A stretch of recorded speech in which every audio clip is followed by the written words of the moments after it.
Yo, what is good, AFC East Roundtable? We are back with another edition of the Wednesday night show here on the channel. It is always a pleasure to talk about the state of the AFC East, the best division in the AFC, the only division that has a winning record, the only division that does not have a losing team in the AFC East. It feels good to be a Jets fan. It feels good to be a Patriots fan. It feels good to be a Bills fan. We're going to get into those Dolphins because, unfortunately for them, this is the second week in a row that they're the only team to not get a W. So we're going to get into all that awesome stuff here on the channel. We're going to start off with you, Tyson. How you doing, my man? I know the Patriots are coming off another big-time W. I know you're probably feeling a little sick with the Zappe fever. So how you feeling, bro? I'm feeling good, man. You know what I'm saying? Team's trending up. Got a new quarterback. It's like falling in love for the first time again, you know? It's been 20 years, but it feels like that feeling again. So yeah, man, it's exciting times up here in Foxborough, man. Oh, man, the Zappe fever's got Tyson. I love it. TD, how you feel, my man? I want to hear from you. I hope your quarterback's coming back. Things are trending up, man. I feel great. You know, we're about to go on a 3-game win streak. You know, get back on top like we belong. Everything's all good. You know, we had a rough patch, and I think things are looking up for us. So we headed in the right direction starting this weekend. Shout out Ian Baller with a $2 donation. Tua coming back, and y'all will bow down. All right, Ian Baller, we'll remember that one. Appreciate the donation. I like this donation a little better. Jets are winning the division. Z-Bot, what are your thoughts of that? Are the Jets better win this division? No, I'm just messing with you. Come on now, man. What's up with that? I love it, though. And I got to tell you this. And by the way, thanks to all you guys for having me on tonight. Really excited about this because it's not often that I get to talk about the rest of the East. I'm too busy talking about my Bills. So I love getting the opportunity to do this. But with that said, the Jets, the Patriots, the Dolphins, everything going into this year.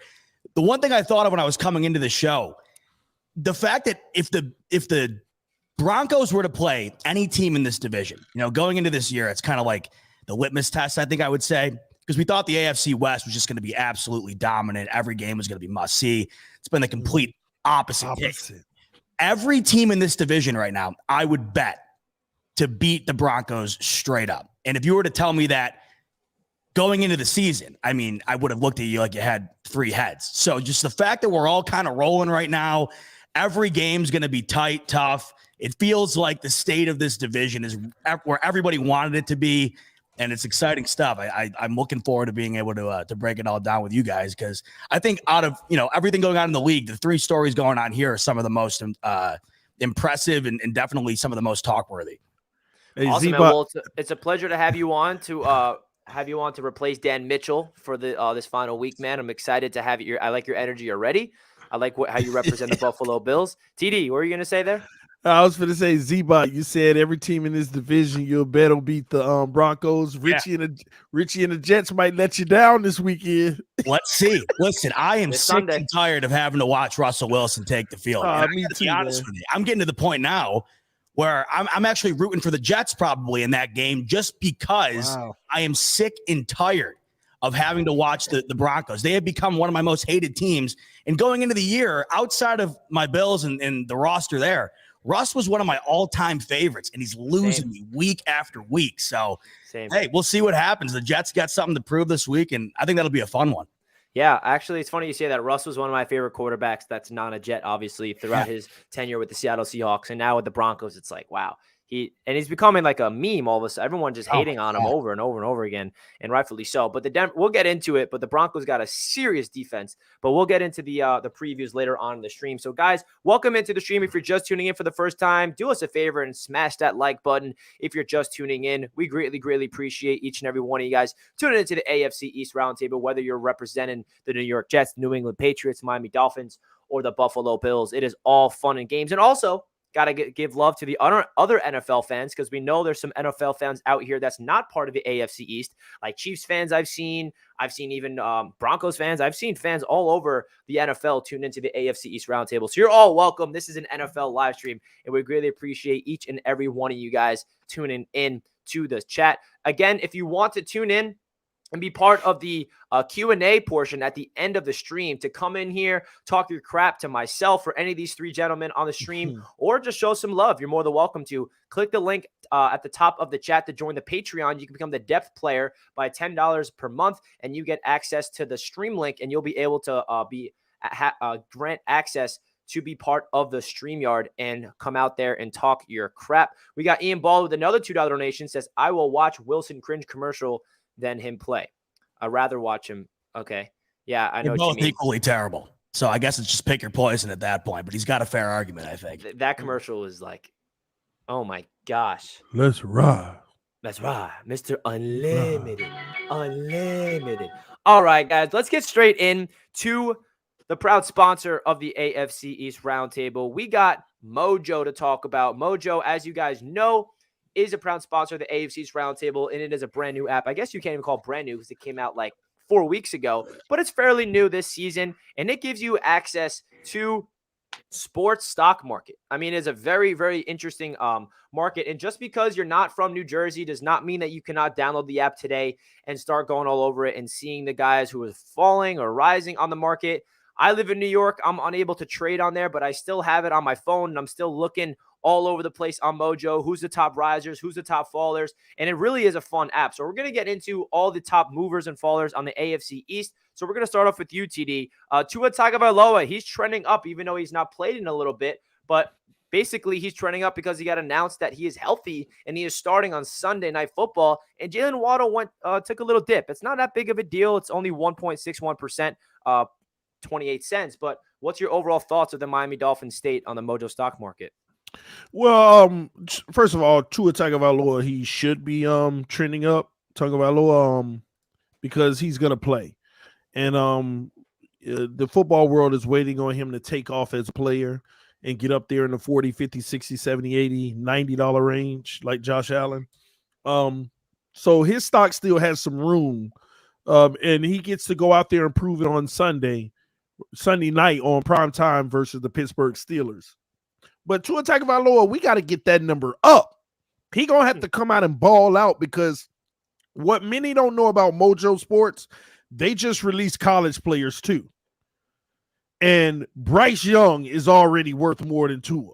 Oof. And that's not good. Bryce Young is coming in at $33 and some change too. So Tua's going to have to come out and continue to get his stock up, get it up there with the rest of those guys. And that takes one performance at a time. Ball out, do your thing, and show the Miami Dolphin fans that you're a franchise quarterback. Waddle is down because he had the worst game as a pro last week. He had a fumble that was costly. We were down by one touchdown, and we were driving down the field, and he fumbled the ball. Also earlier in the game, he tried to catch a ball, and he plopped it in the air, and it got intercepted because of him somewhat. So his stock went down, but I'll tell you this, you should be lucky it went down, because it's the perfect time to buy, because his was going to rise. His is going to rise. Waddle is a true competitor. He's a beast. He's not going to have many games like that at all. Buy that stock, all right? So we got two players with the Dolphins. Buy, because their stock will rise, because Tua Tagovailoa is still at least better than Josh Allen. So we good. And again, if you're not aware, you can bet on both these players or any player and short their stock, and you can make some money. So say Tua's trending up right now. You want to bet some money that Tua's going to trend in the wrong direction. And guess what? He does. You profit some money. So don't forget that not only you can invest on these players to do well, but you can short their stocks and which is a lot of fun, to be honest. Shout out to Griffin Gaming with a $5 donation. He says all 4 AFC East teams are making the playoffs. That would be pretty crazy if can you imagine that? The Jets winning the division and the Bills are the wild card and the Dolphins and Patriots we can't imagine that. Wild. We can't imagine. Oh man, I can't hear what you guys say. I can't hear you. Yeah. Tyson, you got the Zappe fever. He's trending up. He is up 17% on the Mojo stock market. Mm-hmm. Is it time to buy the Zappe? Or I told people last week, if you ain't buy in Zappe stock now, then you're starting to lose out. But I told people about this. People didn't want to believe me. People thought I was just being funny. No, one thing about Patriots fans that no other fan base in this division can really, besides maybe Buffalo, is quarterback talent. People don't know what quarterback talent is. Dolphins think they can spot quarterback talent. They can't. The Jets, well, I don't even have to say nothing on that one. And Buffalo finally knows how to spot quarterback talent. I know what a quarterback talent looks like. I look at these players every single week in the practices. And Bailey Zappe's that dude. I don't know what else to tell you. If you guys don't believe in him now, you're gonna regret it later in the season. So yeah, I would buy stock in Bailey Zappe. We have I think number 5th rushing attack in the NFL. That's going to be trending up to number 1 soon. Both of these players are amazing, but I don't know what I'm talking about because I was told that the Patriots had one of the worst drafts of all time, and now look at all our rookies. That's true. Interesting stuff. So then we get into the New York Jets. The Jets got a star in the making, and his name's Breece Hall. I told you guys who invested in him last week, and he just won FedEx Ground Player of the Week. He already has a Rookie of the Week honors. He's probably going to win it again, and he has an Ground of the Week honors. I mean, the guy took a Lambo leap in Lambeau as a road player. He's got balls. He's a rookie, and he has been playing excellent football, and he looks like one of the best running backs in the league and as a rookie. So at only $12, that is who definitely you want to invest in. And then Zach Wilson is interesting because he's trending down, and the Jets are winning games. And Zach doesn't have to do anything in these past couple of games. He's going to have to start stepping up when we need him to. But the reality is we've been playing top 5 defense the past 3 games, and we've been running the football with Breece Hall. So Zach Wilson's playing turnover-free ball. He's passed the ball 18 times against the Packers, passed the ball 21 times against the Dolphins. We're not even asking Zach Wilson to do a lot. But the cool thing about Zach Wilson is since his return, it's not like he hasn't done anything to flash. He went out there against the Pittsburgh Steelers and put the team on his back in that 4th quarter and went 10 for 12 with 128 yards and 2 touchdown drives to lead them to victory. So since we saw Zach Wilson do that against the Steelers, it gave me a sign to Zach that he has that ability to be a quarterback that can will his team to victory. And it just so happens the last 2 games, the passing attack doesn't have to do anything because of how dominant our running game has been and how dominant our defense has been. Now, that formula is going to work, but it's not going to be able to work against the Buffalo Bills, for example. Like Zach Wilson's going to have to step up and go toe-to-toe with Josh Allen. Now, I don't think I've got confidence in Zach to do that just yet. But my point is, Zach is going to have to start airing it out eventually, but I do got confidence in him to do that. So that's why, if you're wondering why Zach is going down right now, it's not because he's playing poor. It's just because the team hasn't passed the ball a lot at all. And Zach is playing turnover-free ball, has not thrown a turnover since the first half of the Pittsburgh Steelers, which was 3 weeks ago. So now is a good time to invest in Zach Wilson. The quarterbacks, as you guys know, is a big time priority on the Mojo stock market. So you definitely want to invest in these 2 players if you want to invest in any player on the New York Jets. And then when it comes to the Buffalo Bills, Z-Bot, what's your thoughts? Obviously, these 2 guys are the most expensive ones out of all of them. So you invest in him or what? Well, what a shock. It's stunning that I'm looking at my 2 Buffalo Bills studs here, and they happen to be the most expensive guys on this list. And I got to say, Zach Wilson, Jalen Waddle, they're kind of looking like my actual stock portfolio at this point, just a straight red line down. But as you can see, you got the best tandem in the league right here. Josh Allen, Stephon Diggs trending up. Josh Allen, $93. And you got to think, right, that's a lot of money to spend on something like this. But I have to imagine, and I'm no Warren Buffett here by any means, but I'd have to imagine when you add the MVP trophy and you add the Super Bowl ring to that stock, I'm imagining the price goes up. And then Stephon Diggs being number 2 in yards right now, number 2 in overall touchdowns at the wide receiver position. Nobody's really playing better than him right now. Diggs is balling out. And I think when you look at these 2 collectively, especially from a stock standpoint, the success of each other is based on one another.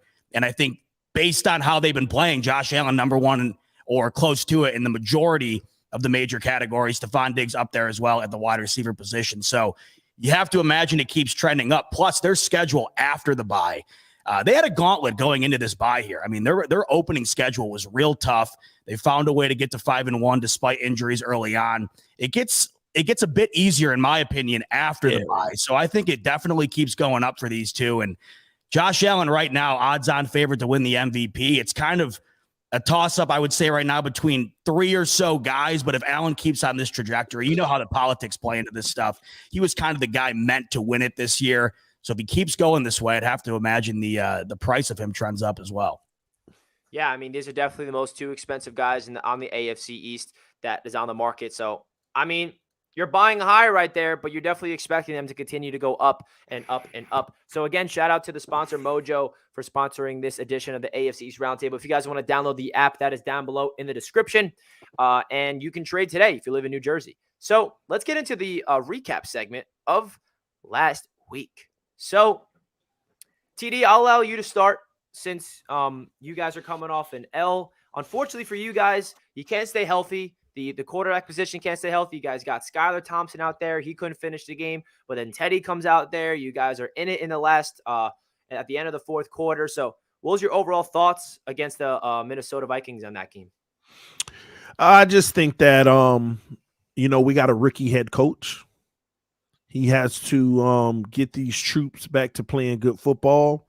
I'm not going to put what's been happening per se on injuries, even though I'm not crazy enough to act like they don't have an impact, because we still had a opportunity to win the last 3 games, regardless of injuries.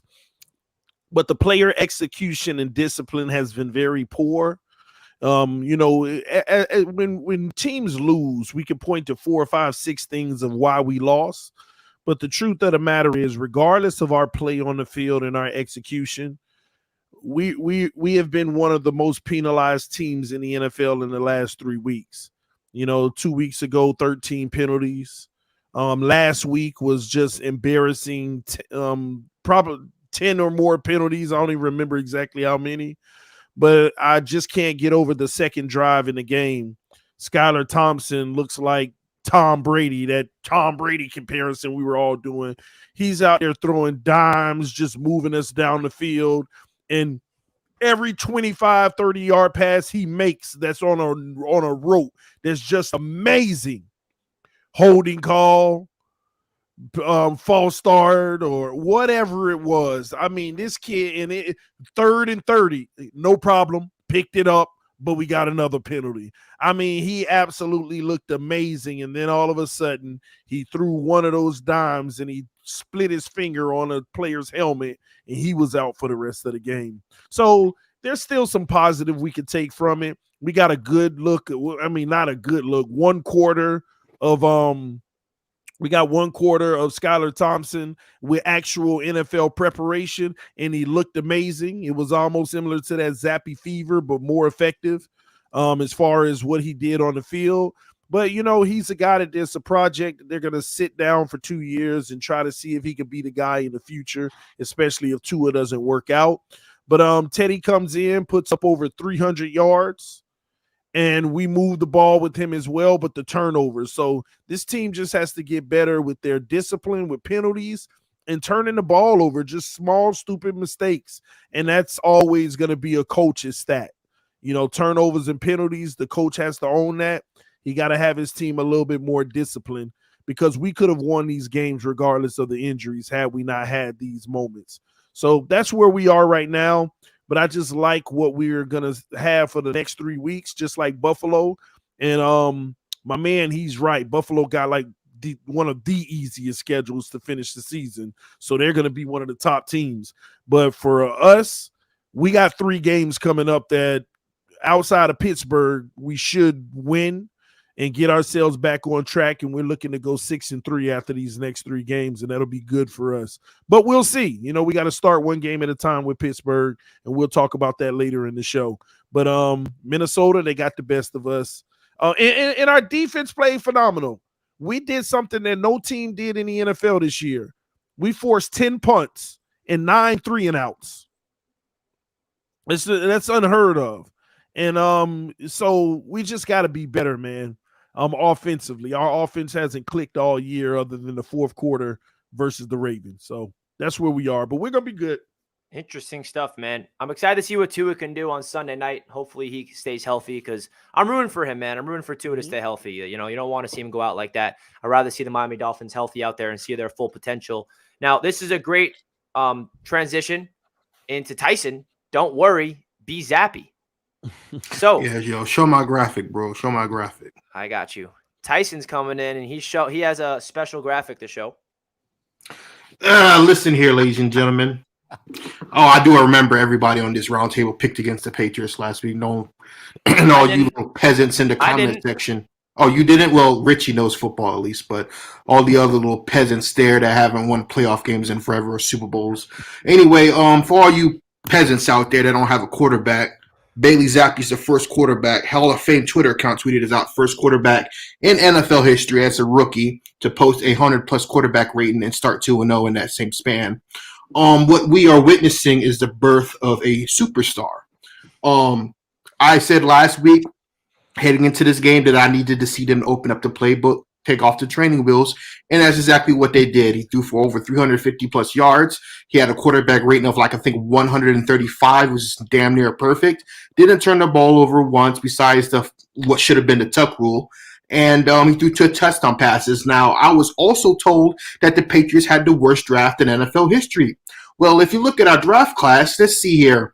Cole Strange, who's also ranked by PFF as the top 5 offensive lineman this season. Jack Jones. Oh, we should have paid J.C. Jackson. I guess that's why the Chargers benched him the other game. And he's looking at he's right next to Sauce Gardner as the best rookie cornerback in the league. Marcus Jones, right up there, always starting. Kyle Duggar from a rookie second-year player who's also ranked as a top 5 safety on PFF. One of the hardest hitting safeties since Sean Taylor. You can look up that stat. What else? Oh, that's right. We have a 2-headed attack when Damon Harris comes back. And a reminder, Stevenson, Damon Harris, one of the top 5 offensive lines in the NFL. The greatest coach of all time. But obviously, we can't draft. But let's just say this. I told you guys last week the Patriots are about to go on an absolute defiant run because we play a bunch of trash can teams, including the Jets in 2 weeks, which we will put our foot on their throats. And the way Zach Wilson has looked, I'm very confident about that. We have a top 10 defense, top 5 rushing attack, and we have a rookie quarterback who, by the way, everyone wants to – let me just say this. So Belichick benched Bernie Kosar. He traded Bernie Kosar. Brady Bledsoe. It all stems from that. People are saying that there is a civil war going on within his fan base. That's true. The Patriots are going to start Zappe on Monday Night Football. I don't trust Mac Jones. Mac Jones is a bum. We should have never drafted him. I had my shades on. I tried to look past his mistakes and everything, his crying and bitching on the sideline as just, he's just a young player. But here it is. Zappe, fourth round pick, is playing better with the weapons that Mac had in the first 3 games as well. Hunter Henry's coming along. Tyquan Thornton, the fast receiver in the draft, was had 2 touchdowns last week with Bailey Zappe. Fastest receiver in the draft, but we can't draft. The Patriots are primed to make a run. This is the only team in this division that can make a run at the Buffalo Bills. The Dolphins, yet again, look at them. But then again, what do I know, right? We don't make excuses for starting third-string quarterbacks, even though you can't find a diamond in the rough to save your life. The Dolphins won't be there, and the Jets, I told you last week when I picked the Jets to beat the Packers. The Packers aren't the same team, which is why I'm not impressed with that win. We're going to go on a run. We're going to beat the brakes off of Justin Fields, who everybody said we should have drafted over Mac Jones. Then we're going to beat the brakes off the Jets twice in 3 weeks, and we're going to go on this run. But like I said, the Patriots don't know how to draft. Belichick is senile. And look at Tom Brady, right? Oh, look at Tom Brady crying, missing practices for Robert Kraft's wedding, going through a divorce. Well, looks like the tides are starting to turn now. Maybe Belichick did know a little bit something about why we let Tom Brady go early, even though he did win the Super Bowl. And maybe Belichick did know a little something about getting rid of J.C. Jackson. Maybe he does know a little bit something about football. I don't know. Maybe he's only won 6 damn Super Bowls in the past 2 decades, something that your peasant franchises couldn't even do in your lifetime, let alone win one. But that's pretty much all I got to say. The Patriots are the second best team in the AFC East. I will give Josh Allen and the Buffalo Bills their roses because I said last week that if Josh Allen proved that he can beat Mahomes in a game like that, I will crown him. He had the highlight reel. Mahomes did not. Josh Allen's the best quarterback in the division. Bills are the best team in the division, but we are a close second. And give us some time with the dominant defense. We can stop them too. They're not unbeatable. So that's pretty much all I got to say. I feel sorry for Dolphins fans. Patriots are in the last place in division, by the way. But Z-Bot, let's hear from you. Yeah. I'll allow you the floor, but real quick, let's hear from Steve Rose. He has a $5 donation saying Dolphins too top heavy and Armstead injury prone. Asian corners and their defense is predicated on corner play. Can't get pressure without blitzing. So appreciate the donation, my man. Great take right there. So Zebot, I'll allow you the floor. What happened with your Buffalo Bills? You guys had the game of the week, and you guys came out on top. Yeah, let's just do a little recap here. So I'm glad TD, when he first came out, he said, I can't pretend like injuries aren't a factor. And I'm glad he said that because I think he's the only Dolphins fan I have seen to date to admit that injuries play a factor in a game. It just so happened the Bills were missing 6 defensive starters when they lost by 2 to the Miami Dolphins. Not to mention a laundry list of other errors they made throughout that game that allowed it to go the Miami Dolphins' way. But hey, a win is a win. But I'm glad he acknowledged that injuries do play a factor because obviously they do. Then to Master at Work's point, look at, I wanted to laugh at a lot of things he had to say. I think it was mainly because of the delivery. But when you're talking about Bailey Zappe here and the things he has to say, now, of course, you throw the graphic up with the Hall of Fame graphic. Maybe, potentially. I'm looking at it right now with the AFC East. Is Bailey Zappe not the second best quarterback in this division? Oh, my gosh. I'm looking at this Patriots schedule. and what they've done with Zappe. They played their best offense. Their defense is top 10. And their schedule, like the Bills, if you look going forward, it is easy.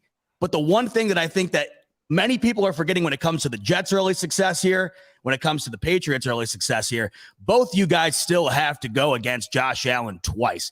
So right there, that's 4 more wins for the Bills. I don't quite see how any ground is made up there, plus another win against the Dolphins in Buffalo, which is going to be an absolute – it's going to be a rout. That's the game right now. You look at our schedule. We got the Bengals Monday night. That's going to be a hell of a game. Patriots Thursday night. I can't wait for that one. But the Dolphins game's the one I have circled because nobody is more stoked for that than Bills fans. They cannot wait to get the Dolphins back in that building. But I'm still holding that L. I'm still holding that LTD. But it's the only L I'm holding right now. 5-1 going into the bye. This Bills team, if you looked at that schedule to start the season out, right, you go against the former champs and the Rams. Now, of course, they haven't looked nearly as good as we thought they would, but the Bills absolutely ran them out of the building. Followed that up by doing that to the Tennessee Titans as well. Their schedule to kick things off looked really tough on paper, and I think any Bills fan out there would have taken 5-1 any day of the week going into the bye, especially knowing the injuries they would pile up on defense. Now you hit that bye, 5-1, number 1 overall in the AFC. Tre'Davious White is coming back. This defense has been number 1 in nearly every category without him.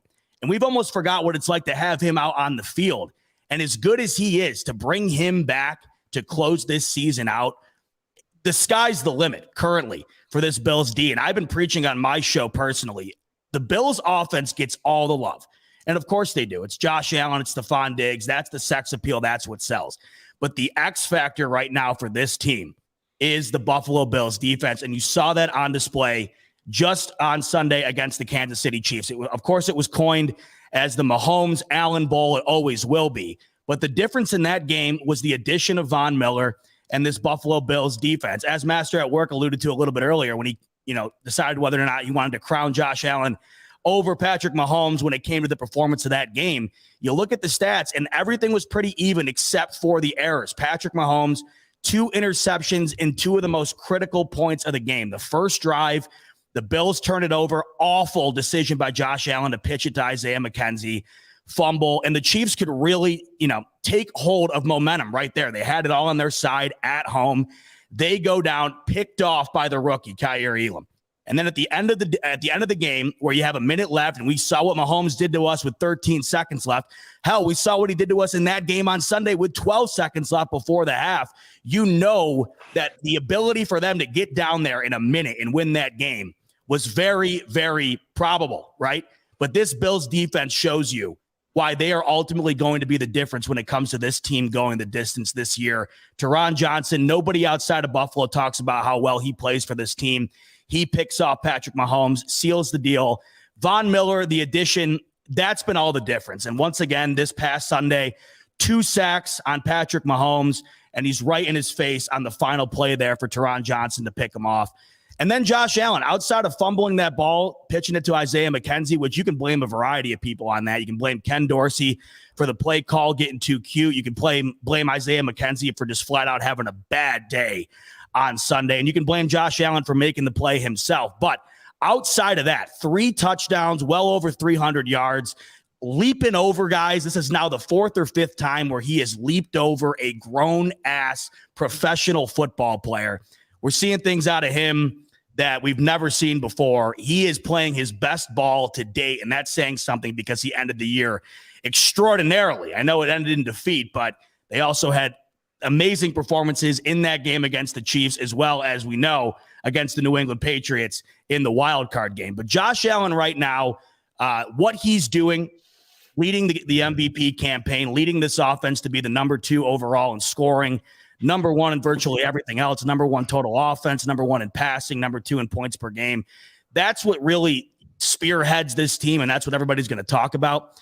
But the difference really is the D. They're number 2 in total D, number 1 in rushing D, number 1 in points allowed, number 4 in turnover differential, number 4 in sacks, and they lead the league in INTs right now. So it's rare you see a team be this good on both sides of the ball, but the Bills have built themselves up to be this. All they had to do was get an adequate pass rush going, and that's what the Chiefs have had over us this entire time. We could never get to Mahomes.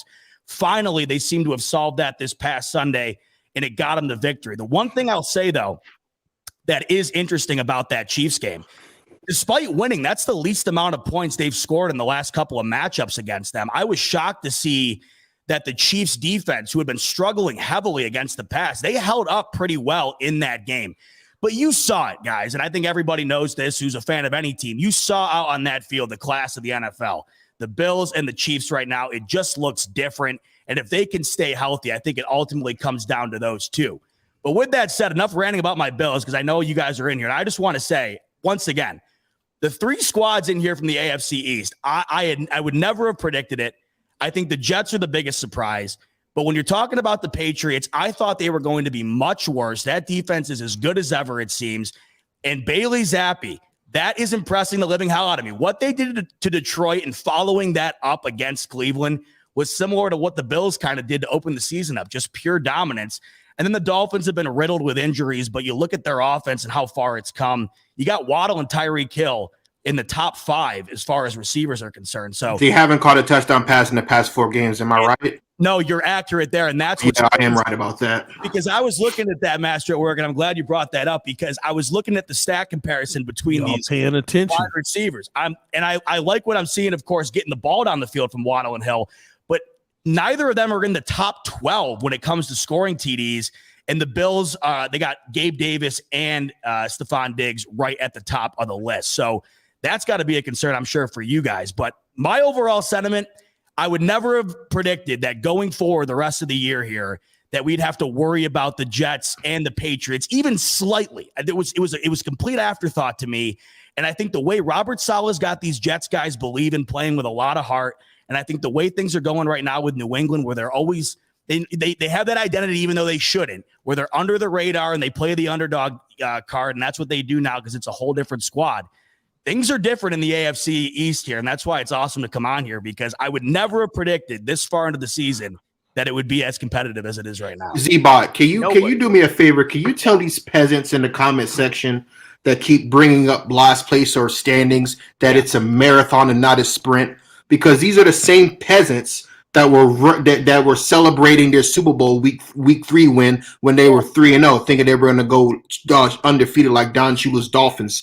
Listen, bro, you guys have to look at the trajectory of these teams. And every team in this division, besides the Dolphins, trajectory is going up.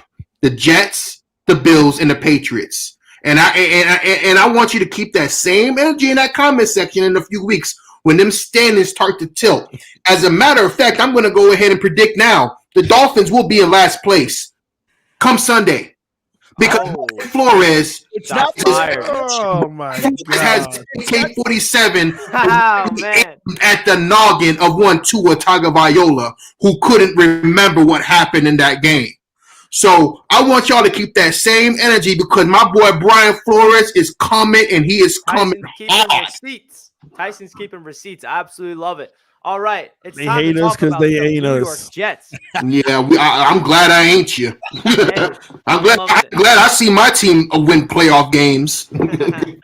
All right. It's time to talk about the New York Football Jets, who are on a 3-game winning streak. And I'm loving the energy that I'm seeing in the chat about the New York Jets because everyone's saying that Zach Wilson's a bum.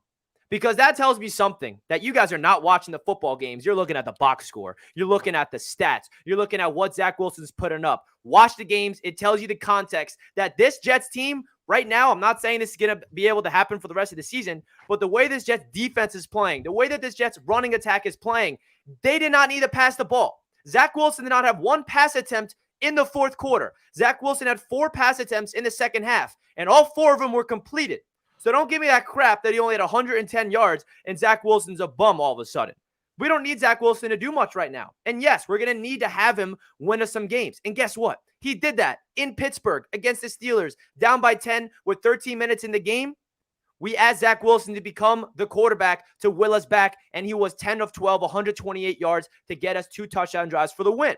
So I know Zach Wilson still has to prove people, and I'm not saying he's out there the past 2 games proving even to me that he's a franchise quarterback.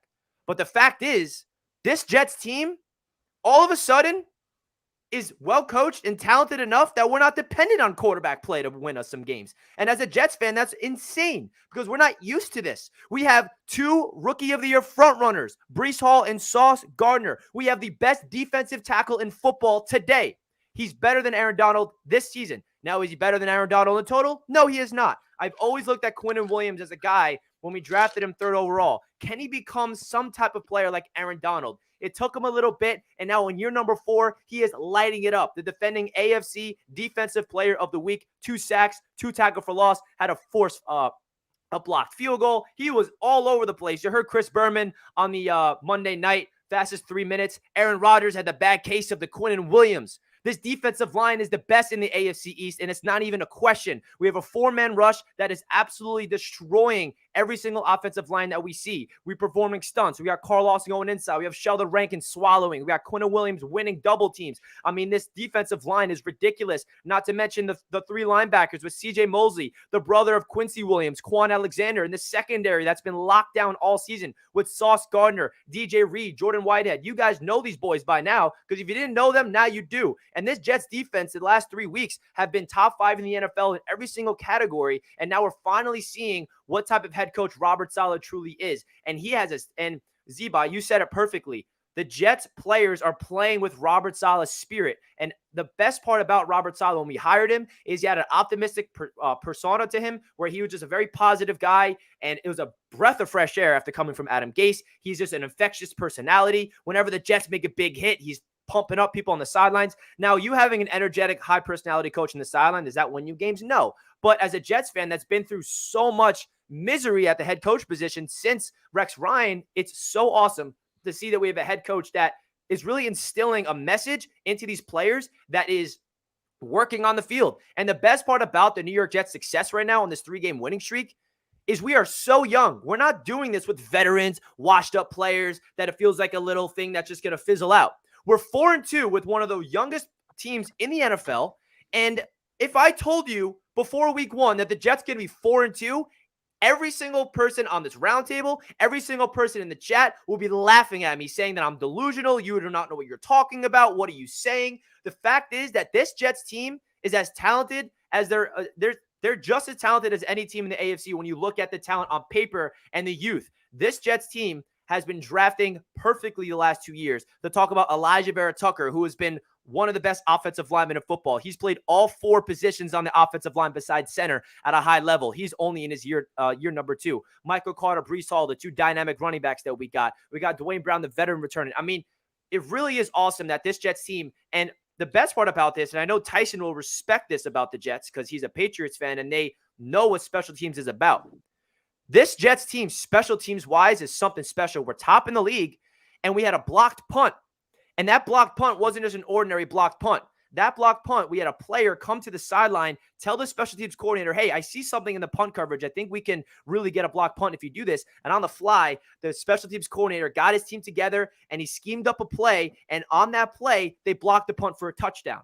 That's called coaching. That's called dominating in all three phases of the football. We're not just playing good on defense. We're not just playing good on offense. We're playing good on special teams, which is a very big asset to football that's very underrated. So the Jets are 4-2. The expectations has changed for this Jets season. All of a sudden, now we're looking at the wild card potentially. Like, wow, we can actually be competitive. There's a long way to go. But even if we win on Sunday against the Denver Broncos and we're 4-3, like, where this Jets team is at right now, we're a year ahead of our rebuild. This was supposed to be the year to see our young talent just talk like we're babies out there. I mean, we got babies on the field playing like veterans and playing like really good players that should not be playing this well this early in their career. So Zach Wilson still has a lot to prove because he still has to put up the numbers to prove that he is a franchise quarterback in this league. I understand that. I'm not expecting you guys to think and be afraid of Zach Wilson at all. But the fact is, he still has to prove his worth. But the cool thing about this Jets team, and you guys remember, when was the last time the Jets were good? 2009, 2010. How were the Jets winning those games to get to the AFC championships? It's the exact same way how they're winning ball games right now. Dominant run game, top 5 defense. And that's how we're doing it right now. We're back to our identity. We're back to the New York Jets that we've grown accustomed to.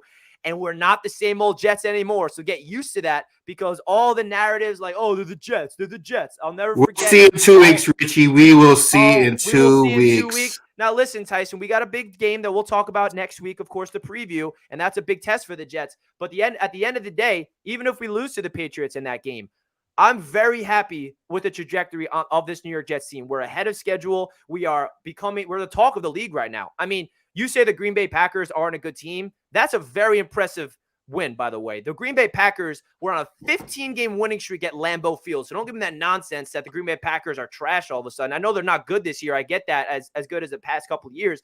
But the fact is, this young New York Jets team goes on the road and dominates the Green Bay Packers the way they did, 27-10. That's no fluke. That's no just the Packers stink and the Jets are just barely good and they can just get away with the W. You have to know what you're doing as a coaching staff and have good talent in order to go to Lambeau and beat a Hall of Fame quarterback in Aaron Rodgers. I don't care how much they've been struggling this year. So that really shows you that this Jets team is different this season. They still got a lot to prove. It's only 6 games in. There's 11 games left. There's a lot of football to be played, but I am so satisfied with how this New York Jets team is playing. We're on a 3-game winning streak. We're tied with the Kansas City Chiefs. We're tied with the LA Chargers. We're only 1 game behind the Buffalo Bills. It's crazy. I know it's early in the season, but the fact is the New York Jets are here, and they're here to stay, and they're young.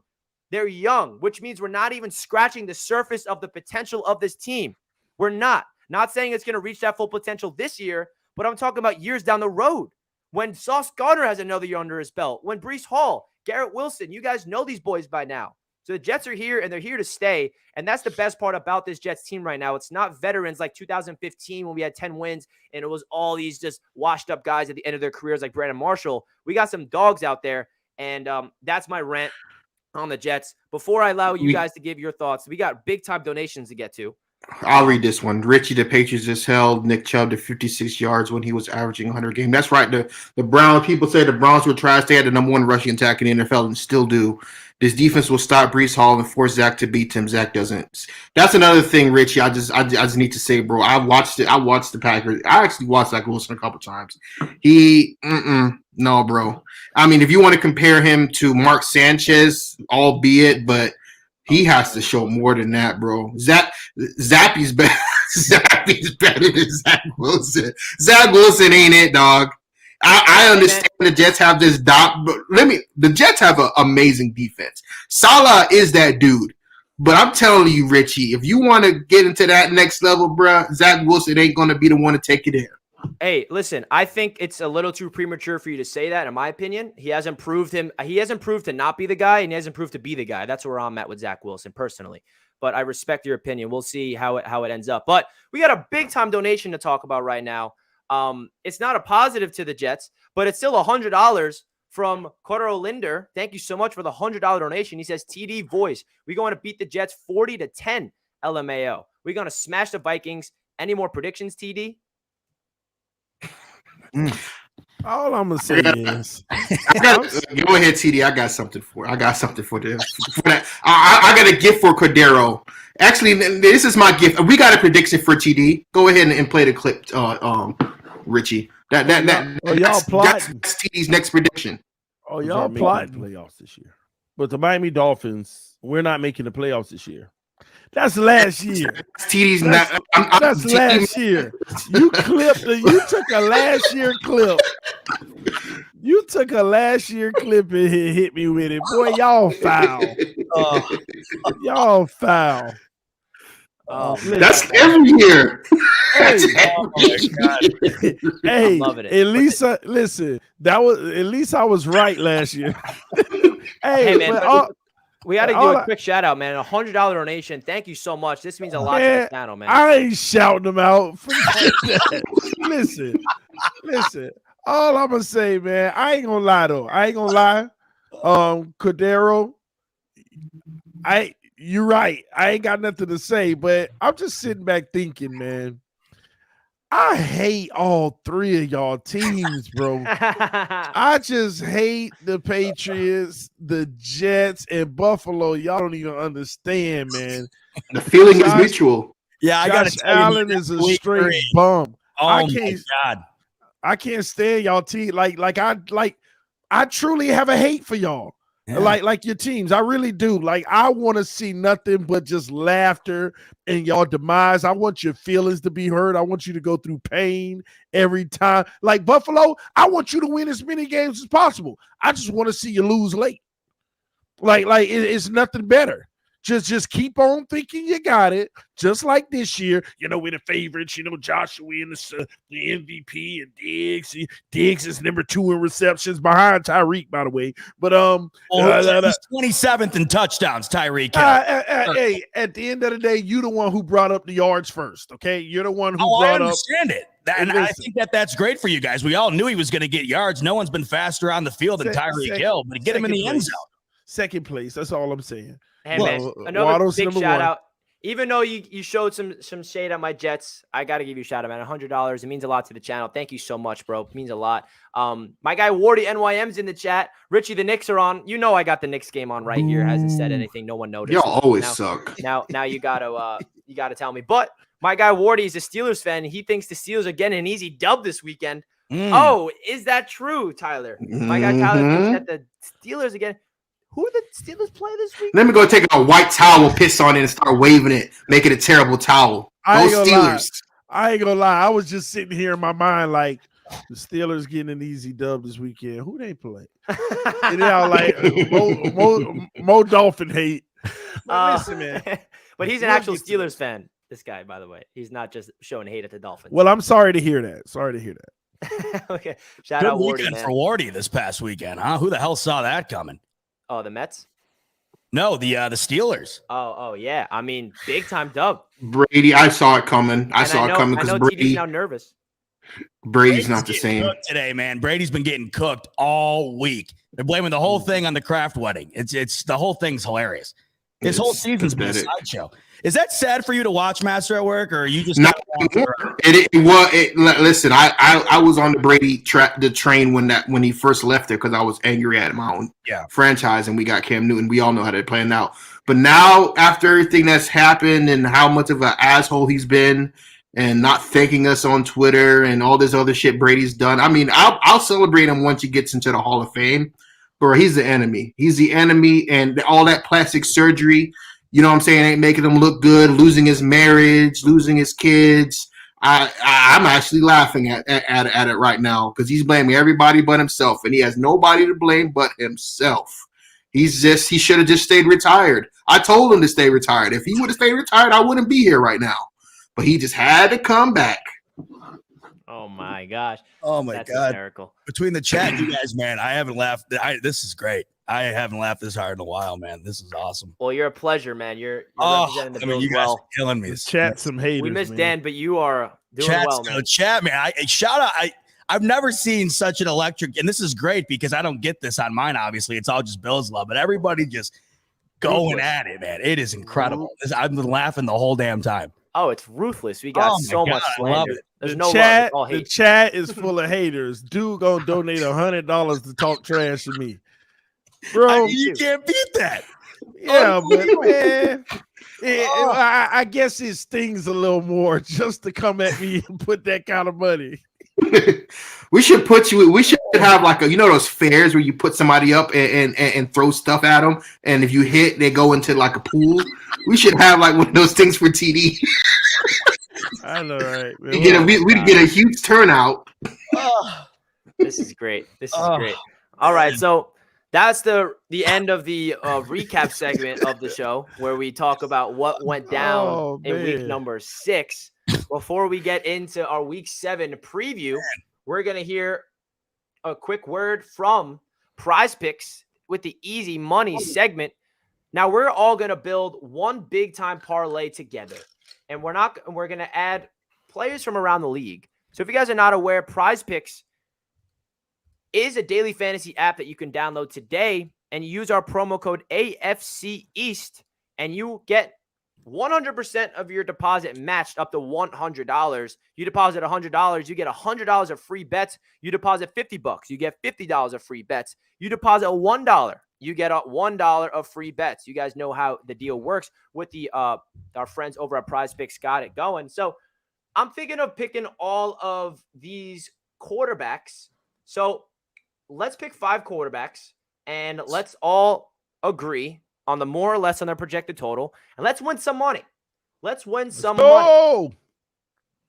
All right, TD, who should we add to the list? Should we add Tom Brady? No, you should add Tua Tagovailoa. We're going to add Tom Brady. They don't have Tua. Oh, they do have Tua. Okay. They got Tua up there. You're taking the under on that one? Hater. They don't got Zappe because he's Monday night. They got Zach. They got wow. At 175, which is crazy. Well, what did he have last week? 11 completions? I mean, like you mentioned, I mean, it wasn't needed, obviously. I couldn't believe looking at that box score, Richie, and seeing that's all he wound up with that score. That blew my mind. I know. It's crazy. We just ran the ball 11 straight times on a drive. It's unbelievable. The Bills, that's the one thing the Bills could never do is run it 11 straight times. Yeah, it was. We ran the ball, 15-yard gain, another 15, and then like a 50-yard to the goal line, and then we just kept running and running and running and running to the point where Zach didn't even need to throw the ball at all. It's pretty crazy. Well, I know Rico over here, man. He despises you guys right now watching Breece Hall go off. That was his boy. I remember that during the draft, dude. Yeah. I remember he was so upset. I watched his live reaction. Yeah, he lost it. Now, I mean, seeing him do well, it's killing him. You can't even bring it up in front of him. He gets all pissed off. It's got to sad. Let's add his rushing total to this because why not? I don't mind that number right there. Yeah, this is a great number. All right, so TD. I don't know if they got any Dolphins. Let's see. You know they do. And I sent you pictures, Richie. I got 2 of share those wins. You can share. Just like Master did, you can share it through StreamYard yourself. Oh, my bad. I'm tripping there. I'm pretty sure. I mean, that's what Tyson's been doing. So TD has been making some good money, so he wants to show it off to the world. You know what? Let's take away Brady. Let's do like an AFC East parlay. So we're going to take away these guys. I like that Tyreek number right there. Buffalo's on a bye, and New England's playing Monday night, so they're probably not going to have anybody, right? Yeah, they don't have the Patriots. So we're going to do a Jets and a Dolphins bet right now. Let's see. Who else do they got? Did you upload it, TD? Yeah. Whenever we can. All right. So, upload it now. Oh, my bad. Give me a second. You're good. So this is what we're going to be rolling with. What'd you say? Under slides? No, just hit present and file. Okay, I got you.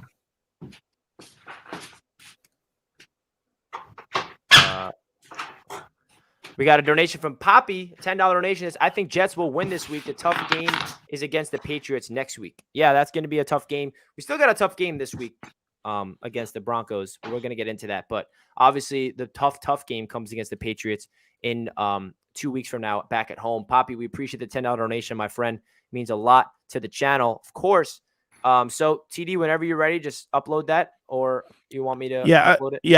I can't. You're gonna have to, and that's a video file that you can share. Tyson, how did you upload files here? Like, You go to you go to present. There's a plus arrow with a TV screen. It says present, and then you press video file or share screen. That's a video. Yeah, what about share screen? StreamYard's terrible with share screen. You open up your photo on your computer, and then you share screen. Oh, okay, yeah. I mean, that's the easy part. Okay. Yeah. Yeah, they don't let you just share a photo. That's happened to me a million times too. You have to put it on the sidebar but only the host can do that. Got it. You can put it in like a banner. So you got it now? No, let's go over the what we were so doing, then I'll have it. Tua, 255 passing yards. What do we think? Over. I gotta take a look here. Huh? You think so in his return? Yeah, it's over. Tyreek and Waddle about to go insane. He probably gonna have 400 yards in this game. 400 yards for Tua. And that's on Pittsburgh, yes. Now Zach is at so low at 275. But the reason for this is, number one, he has been passing for a lot of yards, and number two, he's going against the best defense in the league against the pass. The Denver Broncos have not given up a passing touchdown since week 2. They've given up one passing touchdown since week 2. They held Justin Herbert to 0 passing touchdowns, even though the Chargers won the game. And the Broncos have one of the best secondaries in the league, and it's in Denver. But I'm still taking my guy Zach to get 200 yards because you know that already, baby. Hey, he hit over 200 yards in 2 of the 3 games. Last game was the only one where he got under 200 yards. Had 252 against the Steelers, had 215 against the Dolphins, and then against the Packers, he couldn't scratch that 200 because he was just handing it off to this man, Breece Hall. You go over on both of these, Richie. I'm thinking you got to be predicting a dub here. That's a good day for both of the boys. Hey, man, the only reason why I'm taking more on Zach is because of how low that is. That is crazy low. But like you mentioned, you almost got to feel bad for Denver's D at this point. They're playing well, but nobody cares because they just can't score. Yeah, exactly. Which is why I think the reason why Zach is going to get over on his passing yards is because he's going to hit on a couple explosive plays. That's like yak opportunities. This Jets offense really relies on explosives. We had a big time explosive play to Corey Davis, which is like a 50-yard bomb. I think he's going to connect on a big explosive play and then just going to ground and pound with Breece. And then Tyreek. Love that over on that. And Waddle. I mean, if Tua's getting over 255, you would assume. Yeah, they're both going over if Tua's going over. The problem is Tua isn't going over 255 in that matchup. Yes, he is. The only reason, not that he isn't capable, just off the injury, not being out there for a bit. I think it'd be tough that'd be a real good day for him. Nah, he gonna be fine. He don't even remember what happened in the injury. So, quick shout out to Chad. F the Jets, but Richie is awesome. Hey, thanks, Chad.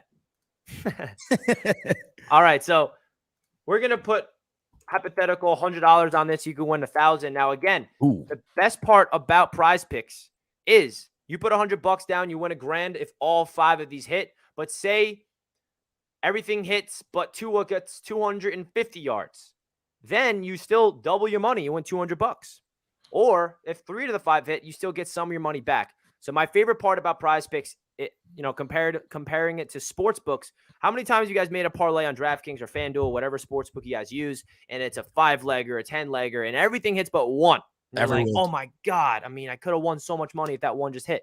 Well, PrizePicks gives you that opportunity where you can sacrifice one leg to not hit and still profit your money, which is why I've been making a shit ton of money on PrizePicks, to be honest, every single week, because I'm just making a lot of bets, and it's just a matter of time till one bet, all 5 will hit. And now we have TD to show off what he's been doing on PrizePicks. Let's see. So I wanted to say, listen, we be talking about football and all of that all the time on PrizePicks, but people don't realize PrizePicks has so many different games. It's not just football. They got basketball. This is a freaking video game, Richie.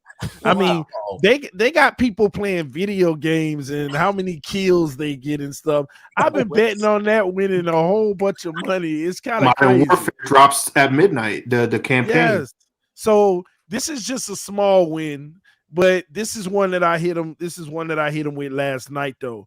Ooh. You know, I did the James Harden, Jaylen Brown, and this was just second half. So the NBA has also taken off. So I've been hit, man. I could go down my list. I could probably put 10 of these wins in the last 6 days. So I've been loading up, man. Time to do your job, TD, man. That's some good shit right there. Man, I've been loading up. My prize pick stock is just up. I'll just put it like that.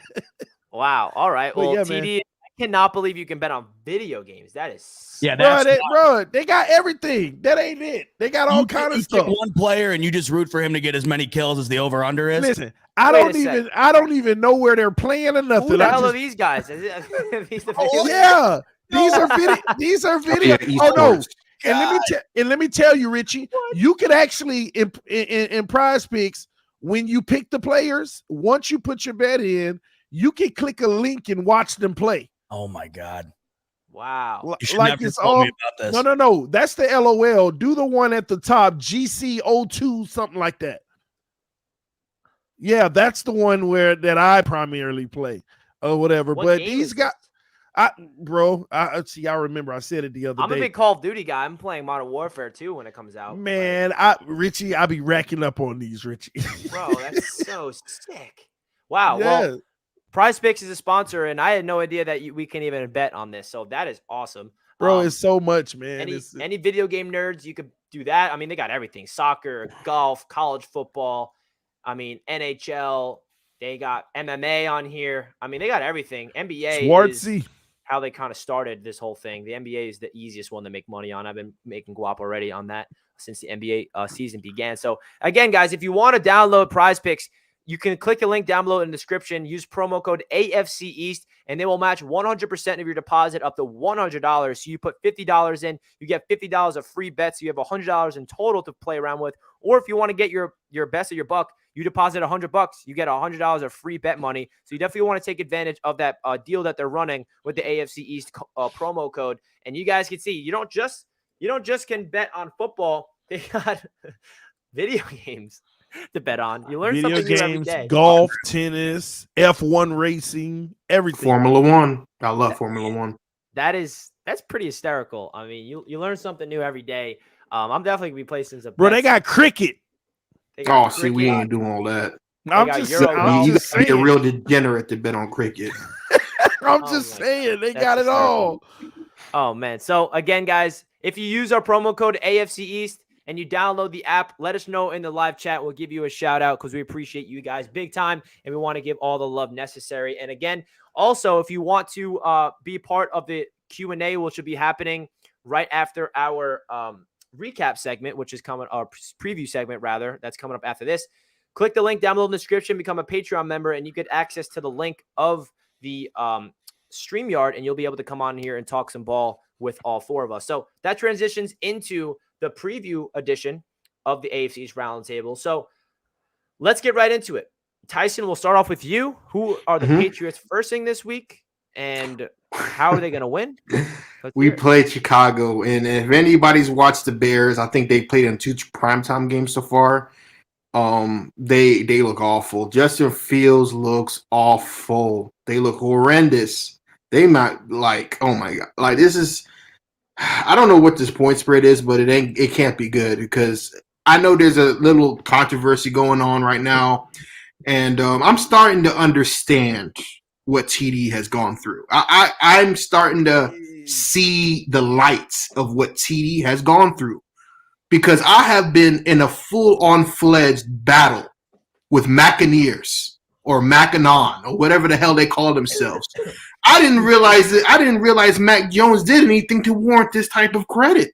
This dude has been in the league not even 2 years and has done. I mean, yeah, you want to say he led us to the playoffs and got absolutely blown the hell out against Buffalo. By all means, give him his roses. But right now, there's a civil war within the Patriots fan base, and I'm on this, and I'm causing it because I am full on Zappe mode. I have a thing with riding the hot hand. I could be wrong, but I don't know anybody that watch baseball, but do you remember in 2001 when the Yankees played the Red Sox and the Yankees and Grady Little pulled Pedro Martinez in the 9th inning, and then Aaron Boone hit the walk-off in the 10th inning to send the Yankees to the World Series? this kind of reminds me of the situation.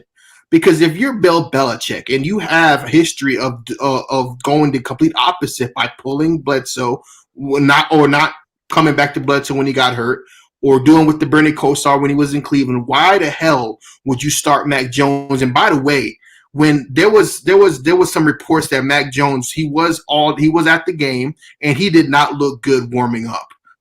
He doesn't look good at all. And if you believe that Mac Jones is the guy, which he's not, but let's just say, case in point, if you want him to start again, he's coming off a really bad injury. There was even reports about him doing surgery and ending the season. But now that he realizes that his job is in jeopardy, and he realizes he sees Zappe doing everything he was supposed to be doing, you know what I mean? If you look at the quarterbacks, 4 touchdowns, 1 interception. I don't count the interception because that was a drop by Aguilar. And Mac Jones has thrown 2 touchdowns and 5 interceptions. Who the hell would you want to start? Zappe looks better in the offense. He's getting the receivers the ball. And one thing people ask me, what does Zappe do that Mac Jones can't? He steps up in the pocket. He steps up in the pocket and slings it. He doesn't get prancy and dancy. Oh my God, is a defender at my feet.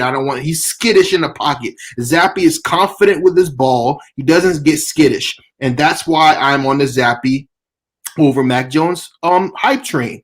Mac Jones hasn't proven anything. And here's the thing. People believe that Mac Jones deserves to be the starter based because he was a first-round pick.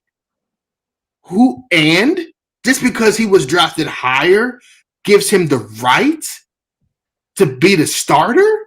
If you see your backup doing better than your first-round pick from last year, what does that say? And by the way, Belichick never wanted to draft Mac Jones. People have this thing that, Belichick loved Mac Jones. No, he didn't. Belichick was forced to draft Mac Jones because because Brady was coming off of a Super Bowl. The Patriots were coming off their worst season in 20 years, and Robert Kraft was putting pressure on Belichick to draft a quarterback to sell tickets. He doesn't give a damn about Mac Jones. But Bailey Zappe, he scouted Bailey Zappe. He drafted Bailey Zappe. Matt Patricia and Joe Judge prefer Bailey Zappe. Why? Because he listens to them, right? He listens to them. He doesn't cry and he doesn't bitch. He doesn't moan. And here's another thing people say, Zappe's 6'1". Well, how many 6 foot? Russell Wilson, Drew Brees. What does height have to do with anything about playing the quarterback position? Russell Wilson is shorter than Zappe. Drew Brees is shorter than Bailey Zappe. Who gives a damn if he's 6'1" or a midget? If he can throw that rock, that's all I care about. And all I care about is winning. He's 2-0. He's done something that Mac Jones has never done. You ride the hot hand. You don't pull a Pedro Martinez and knock him out in the 9th inning because now you need to see what you have in this kid. Now you can open up the playbook more. Now you trust the offense a little bit more with him in it. And if for some reason Zappe goes out there and he doesn't look like QB1, that's when you make the transition back to Mac Jones. It's simple. But people saying that he's going to start Monday, I don't think so. I think I was actually Belichick going to sees ask you a question about that, Tyson. Yeah. So not from like what you want to see, just like what you expect from the Patriots. There would be a mutiny in that locker room. Like if Mac Jones is 100% healthy for Monday night, is Zappe starting or is it Mac Jones? No, I know he's not. I'm going to be honest with you. From a Belichick perspective, everything he said in the press conferences, and I've been reading because I've watched a lot of Belichick pressers. If Mac Jones was going to be the starter, he would have said something by now.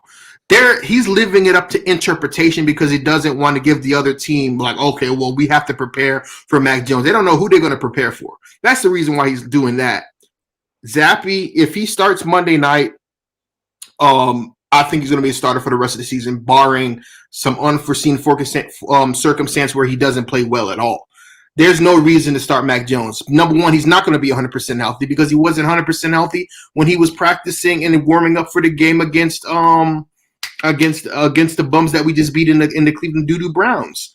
Like, we're going to beat the bricks. Yeah. Speaking of Civil War, though, I'm wondering your thoughts on the reports coming out of Boston that it's not just Mac Jones isn't as good as Bailey Zappe, but there's issues between him and the coaching staff. Yes. Getting leaked out. What's going on there? I keep hearing about that. Yeah. So if you probably didn't, but the first 3 weeks of the season, Mac Jones was having problems with the coaching because he didn't like the plays that were called. He just didn't like the whole operation. He didn't believe in Matt Patricia, which I was there with him. I still don't believe in Matt Patricia. He doesn't believe that a defensive coordinator should be handling your second year quarterback trying to make a leap. So I'm completely with Mac Jones there. But that's not my fault. That's up to the coaching staff. And if he's not getting well with the coaching staff and they trust Zappe because Zappe's a yes man, which Zappe has to, bro, he's a 4th round pick. If you watch his draft video, he didn't even think he was going to get drafted. He's making the best out of his opportunity. He's desperate. He wants to be a starter in his league, and he has to show it every single week or his ass is going right back up on that bench. But yeah, and another thing, there was an injury problem with his ankle. The Patriots believe that he didn't trust the Patriots with the injury. He thought that he should get surgery. He thought he wasn't getting the best advice from the medical staff and the coaching staff. So that's another problem.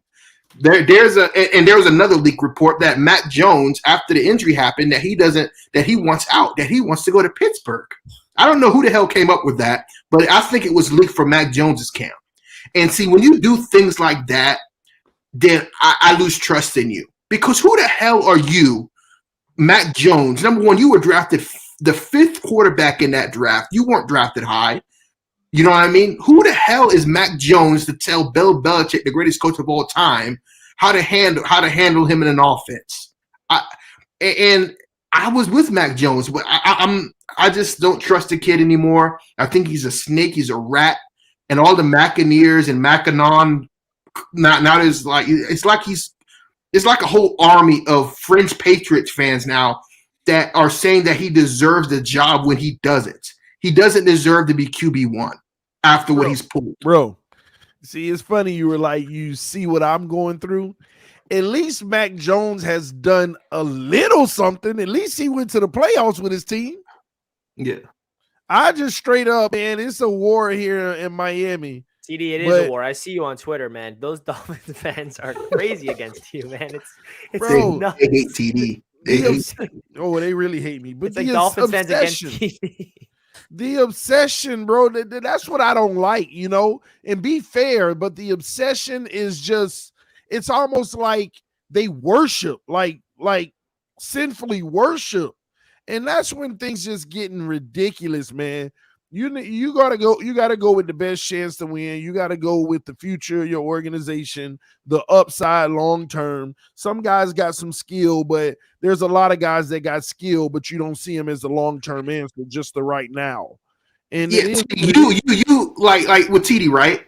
You want the best. Quarterback is the most important position in sports. Exactly. That's a position you can't really afford to get wrong. You can't afford it. You can. And if you get it wrong, it can cost you a decade. So you want the best player at that position, regardless of where he was drafted, regardless of, you know what I mean? You want the best player at that position on your team, on your roster to lead that team, regardless of where the freak he was drafted at. I don't understand the I'm not with all this draft pick stuff. Yeah, I don't understand the infatuation with players. Like, you're supposed to be a fan of the team, not the name on the back of the jersey. That's what I said to Patriots fans when Brady left. You should be a fan of the franchise first, and because players come and go, but that logo stays forever, and you want that logo to succeed. The loyalty to some of the players, I understand you have a heartstrings for them, but it's not like Mac Jones has been on the team for 10 years. He's not Tom Brady. You know what I mean? So I don't understand what fans don't understand about this, but that's pretty much all I got to say. Like I said, the Patriots are going to absolutely destroy the Chicago Bears. They're one of the worst, if not the worst offense in the league. Justin Fields is not looking good. They do need to surround him with weapons. But that being said, the Bears are no. Yeah, I mean, you guys better beat the Bears. Yeah, I mean, we better. You're right, Richie. We better beat the Bears. Right, you better. I mean, what the Bears are doing to Justin Fields reminds me of what the Jets did with Sam Darnold. Like, they're just setting that man up for failure. Not that Sam's anything special, but I mean, I saw a graphic of Sam's receivers his rookie season, and it was mind blowing. So I think the Patriots are easily going to steamroll through the Chicago Bears. Bill Belichick's going to have a hell of a day. At least they should, right? Because then they got the Jets, which is going to be a big division game for the Jets' perspective of things. We got Malachi with a $10 donation, says he deserves a shot in this offense. They're not even running the same offense that they are with Zappe. I'm a Patriots fan above all. Support whoever's under center. Mac deserves a shot. So obviously, Patriots fans have a lot of things. And one more thing. I got a comment. I got a comment on that. I got a comment on that because people need to stop saying like he deserves a shot in this offense. They're not even running the same offense. Because maybe they're running an offense for Zappe that he can handle, and they didn't want to run it with Mac Jones because he couldn't. Mac Jones couldn't handle that offense. Exactly, TD. Yeah, people always think that, well, they giving him the playbook now. They gave him what he could handle at the time. And the same thing, they say this about Tua too. They say, well, look at Josh Allen in year 3. See, he got 3 years. I keep trying to tell y'all there is a difference between Mac Jones, Tua, and Josh Allen. The difference between those two and Josh Allen, when Josh Allen looked like a bum, at least he had intangibles that were worth moving on with, just like your boy up there in New York for the Giants. He had a cannon. He had mobility. Those two things can warrant.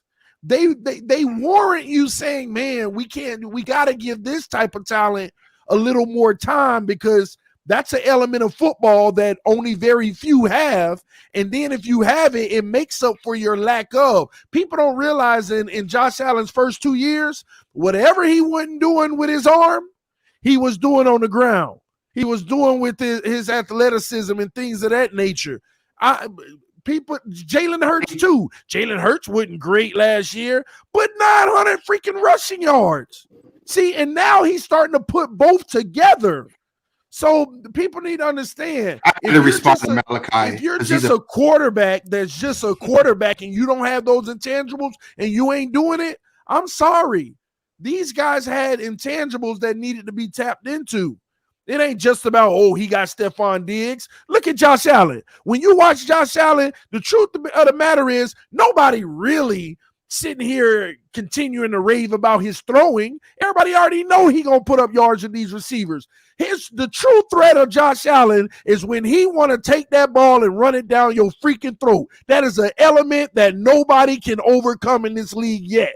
When this man wants to use his legs and be the running game and pick up the first downs, you cannot freaking coach that. That is a skill that very few have because it's a physical attribute. And that's why he is like, just think about this. Take away Josh Allen's run game. Act like Josh Allen was Brady in the pocket. Would he be an MVP candidate? Hell no. He put up yards. He put up yards and he looked like a good quarterback, but would he be an MVP candidate? Well, like Master at Work had said earlier, if the difference between your starting quarterback and your backup is so negligible that you're having this argument to begin with, then your starting quarterback probably isn't all that good. Oh, yeah. See, I got to respond. I got to say something. And that's another thing. I'm going to respond to Malachi in a second. The difference between Zappe and Mac Jones, the fact that you even have to say what's the difference, should make you say that Mac Jones ain't the one. If you're a third-string quarterback and the difference between your QB1 is so minuscule, then your QB1 is trash. Yep. And I got to respond to this for some Malachi, bro. I love you, bro. But here's the thing. The Patriots were running the Bruce Arians' offense. And you know what Mac Jones did in that offense? He threw 4 or it should have been 7 interceptions. He was freelancing. He wasn't doing what that's why they were so pissed at Mac. He was freelancing. He was doing stuff that wasn't meant to be the balls that weren't meant to be thrown in tight windows. He almost threw a pick 6 in the end zone.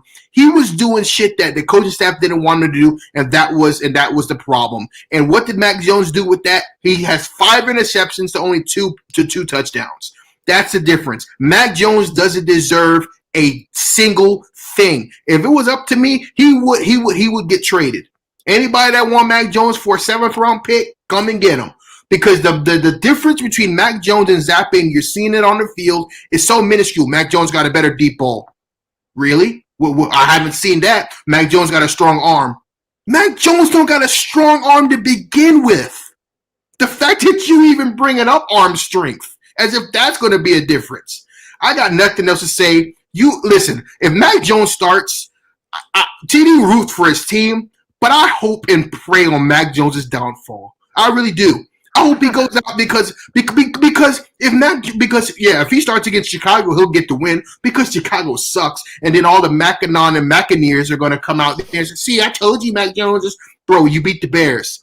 I'm looking long term. You guys are looking short term. When we play against teams like the Bills, when you play teams like Miami, that you know what I mean, or the Jets, then you're going to see the difference between Zappe and Mac Jones. Mac Jones makes terrible reads. He makes horrible mistakes, and coming off of that injury, you don't think he's going to – if he was skittish before the injury, you don't think he's going to be skittish in that pocket? You don't think he throws off his back foot more times than I can count? Mac Jones is a bum. And if he starts on Monday, I'm going to be highly, highly angry, and I'm going to pray on this dude's downfall because he doesn't deserve to be QB1. Wow. Oh, All my right. God. So I think we got what we need to hear about Mac Jones. That's interesting stuff. Hennessy, my guy Hennessy. Love you, bro. So you're saying you wouldn't be 6-0 with Tua? He going through what I'm going through. So you're saying you wouldn't be 6-0 with Tua? Absolutely not. Why would we be 6-0? He's saying because there's some Dolphins fans on Twitter saying this. Listen, absolutely not. You know why? Because the Dolphins would have still beat them.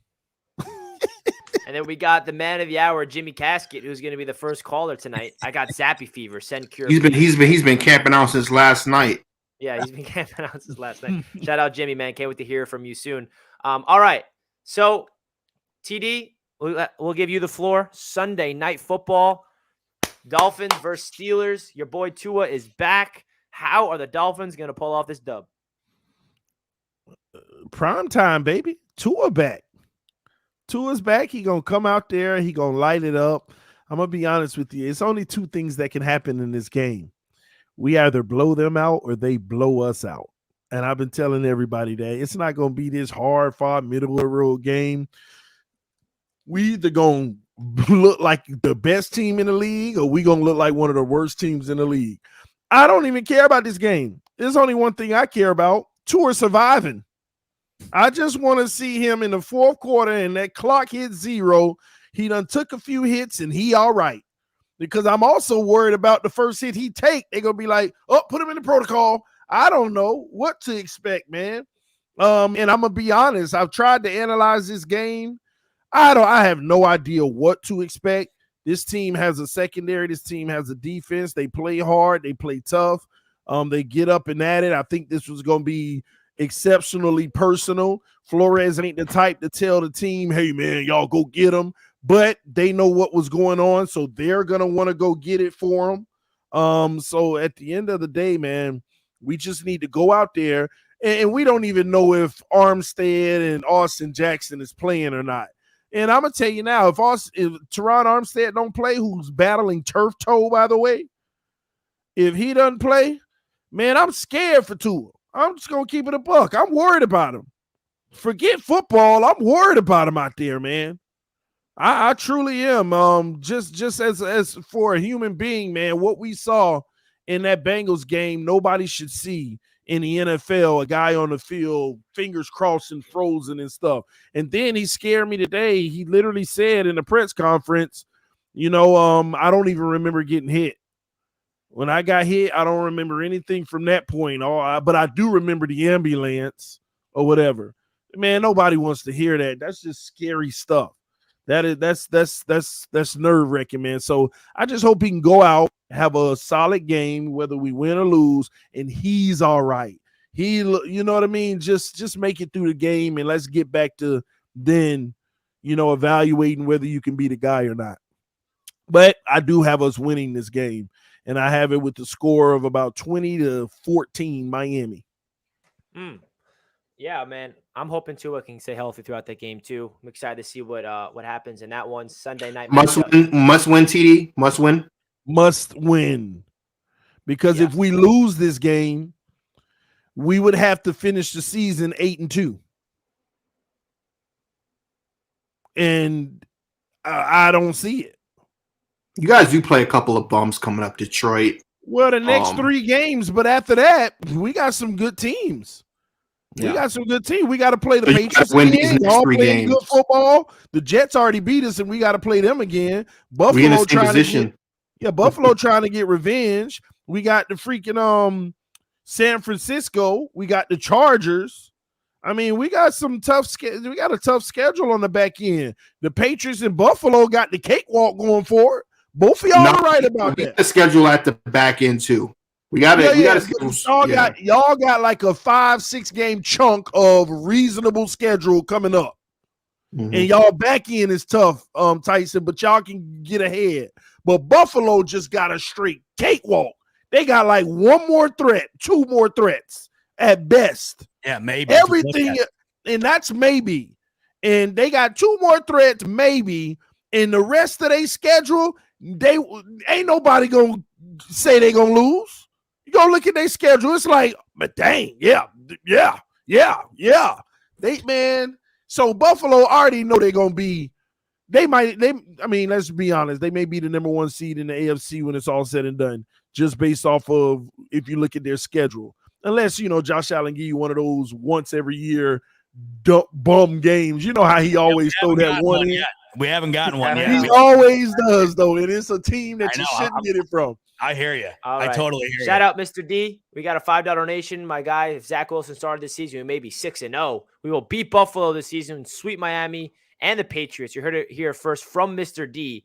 Go Jets. Let's go, Mr. D. Represent us strong. Hey, baby. Hey, all the Jets fans that's been tuning in to this chat and in the live stream, everyone's been calling them delusional, but seems like the Jets fans know what's been cooking so far. So we'll see. Seeing a little bit more Patriots representation too in this chat, which makes me happy. I'm telling you, that Zappe fever, bro, will get you out of bed real quick.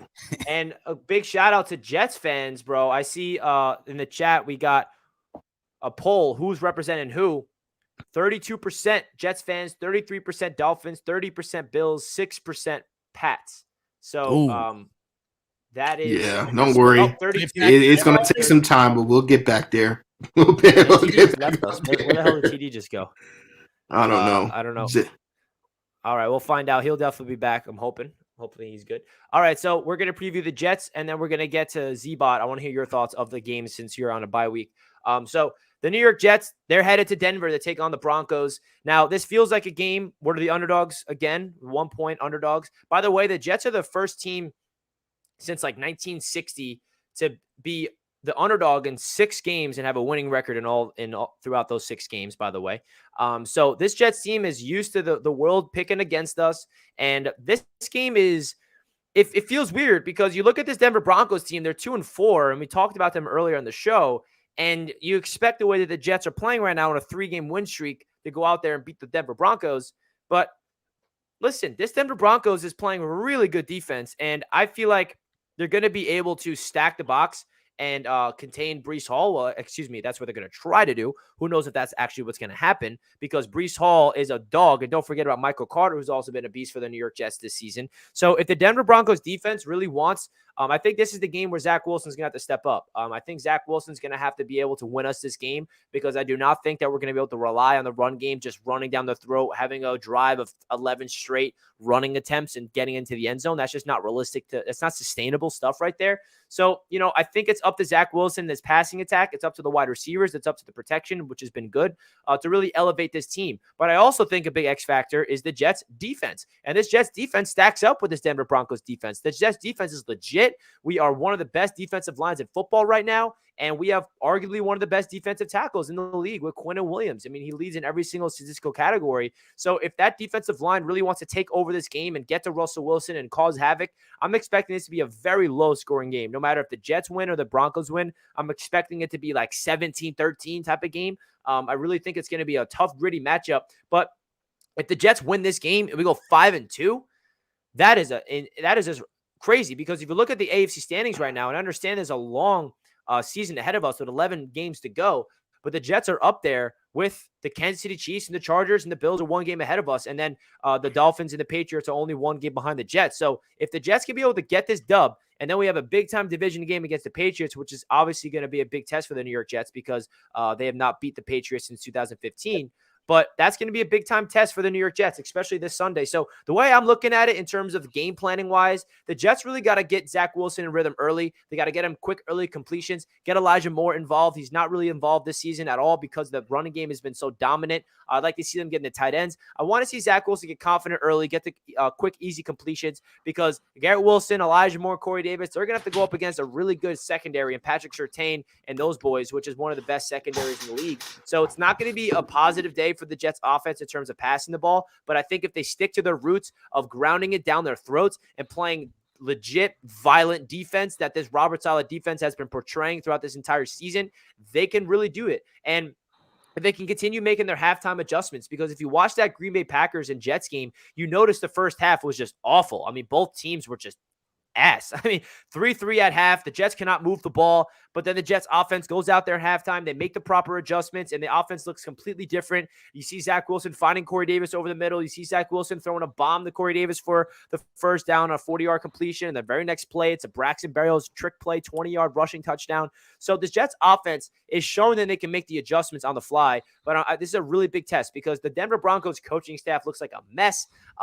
They're injured. Javonte Williams is out for the year. Melvin Gordon was benched last week. It just feels like this team has a big opportunity here to make a statement, because I feel like they already made their statement that this is not the same old Jets. This is a new team right here. We got all new talent. It's a fresh breath of fresh air. And Jets are getting their respect right now after beating the Green Bay Packers and being 4-2. But they really want to show that this is a completely different franchise in terms of we are a year ahead of the schedule, because you guys heard what I said before the season, where I'm looking at this Jets team to compete for the division next year.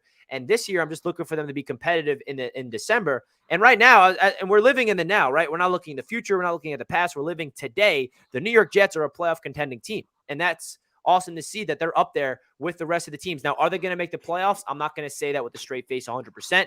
Have they put themselves in a situation to? Yes, because if you look at the Jets schedule, talking about hard schedules and easy schedules, the Jets schedule was a gauntlet on paper going into the season. The first 9 games before the bye week, people were predicting the Jets to go 0-9. People were predicting the Jets to go 1-8, getting 2 wins or 3 wins. The Jets matched their win total already from last year. The Jets have 4 wins last year. We would have 4 wins this year. So what the Jets are doing, people got to start respecting it, because this is a Jets football team that could pull off upsets. We've seen it. They have not been favored once this year, and they're damn 4-2. So for the people that still are not putting the respect on the Jets name, I absolutely love that. That adds fuel to the fire. We love everybody picking against this team because it's just Robert Saleh taking the receipts. Robert Saleh, since he had those receipts comments, he's 4-1.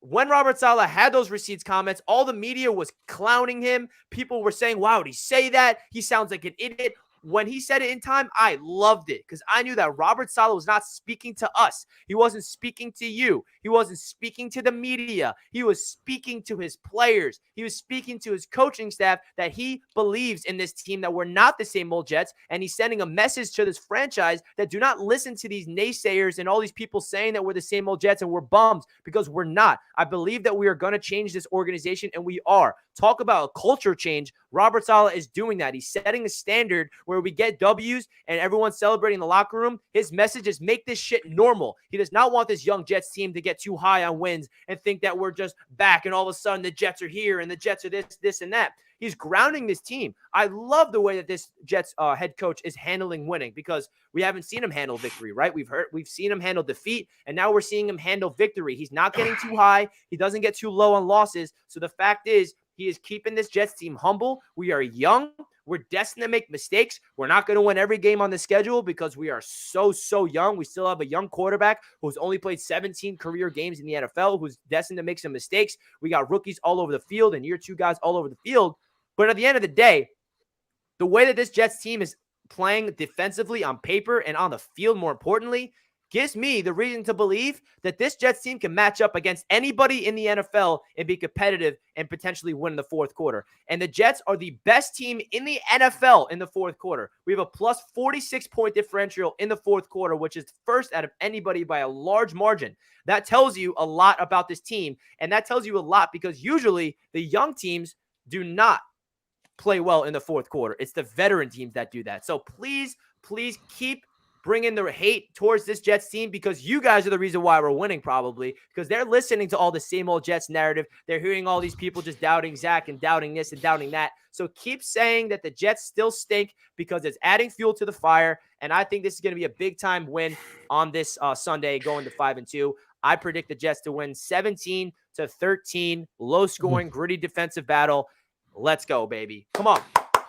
Let's go, TD. We here, baby. Let's go. Richie, I love it. Richie, you on a whole This animated ever. It's gonna be a tough I've never seen it. Z-Bot, you It's never seen me like unbelievable. this, bro, by the way. Yo, confidence. Okay, listen, I'm happy for it. I was gonna say when you were finished, man. Even if it doesn't, and I've been here so many times with the Bills, like it's right where you're at, a million times, where it just seems like it. But I gotta say, for the Jets, if it doesn't go the way you think it will this year, or you want it to, they had the best draft by far, in my opinion, this past draft, and the young talent they have, the future, I would say, amongst any other team in the league. It's one of the brightest for the Jets, no doubt about it. So you have every right, I think, to be stoked.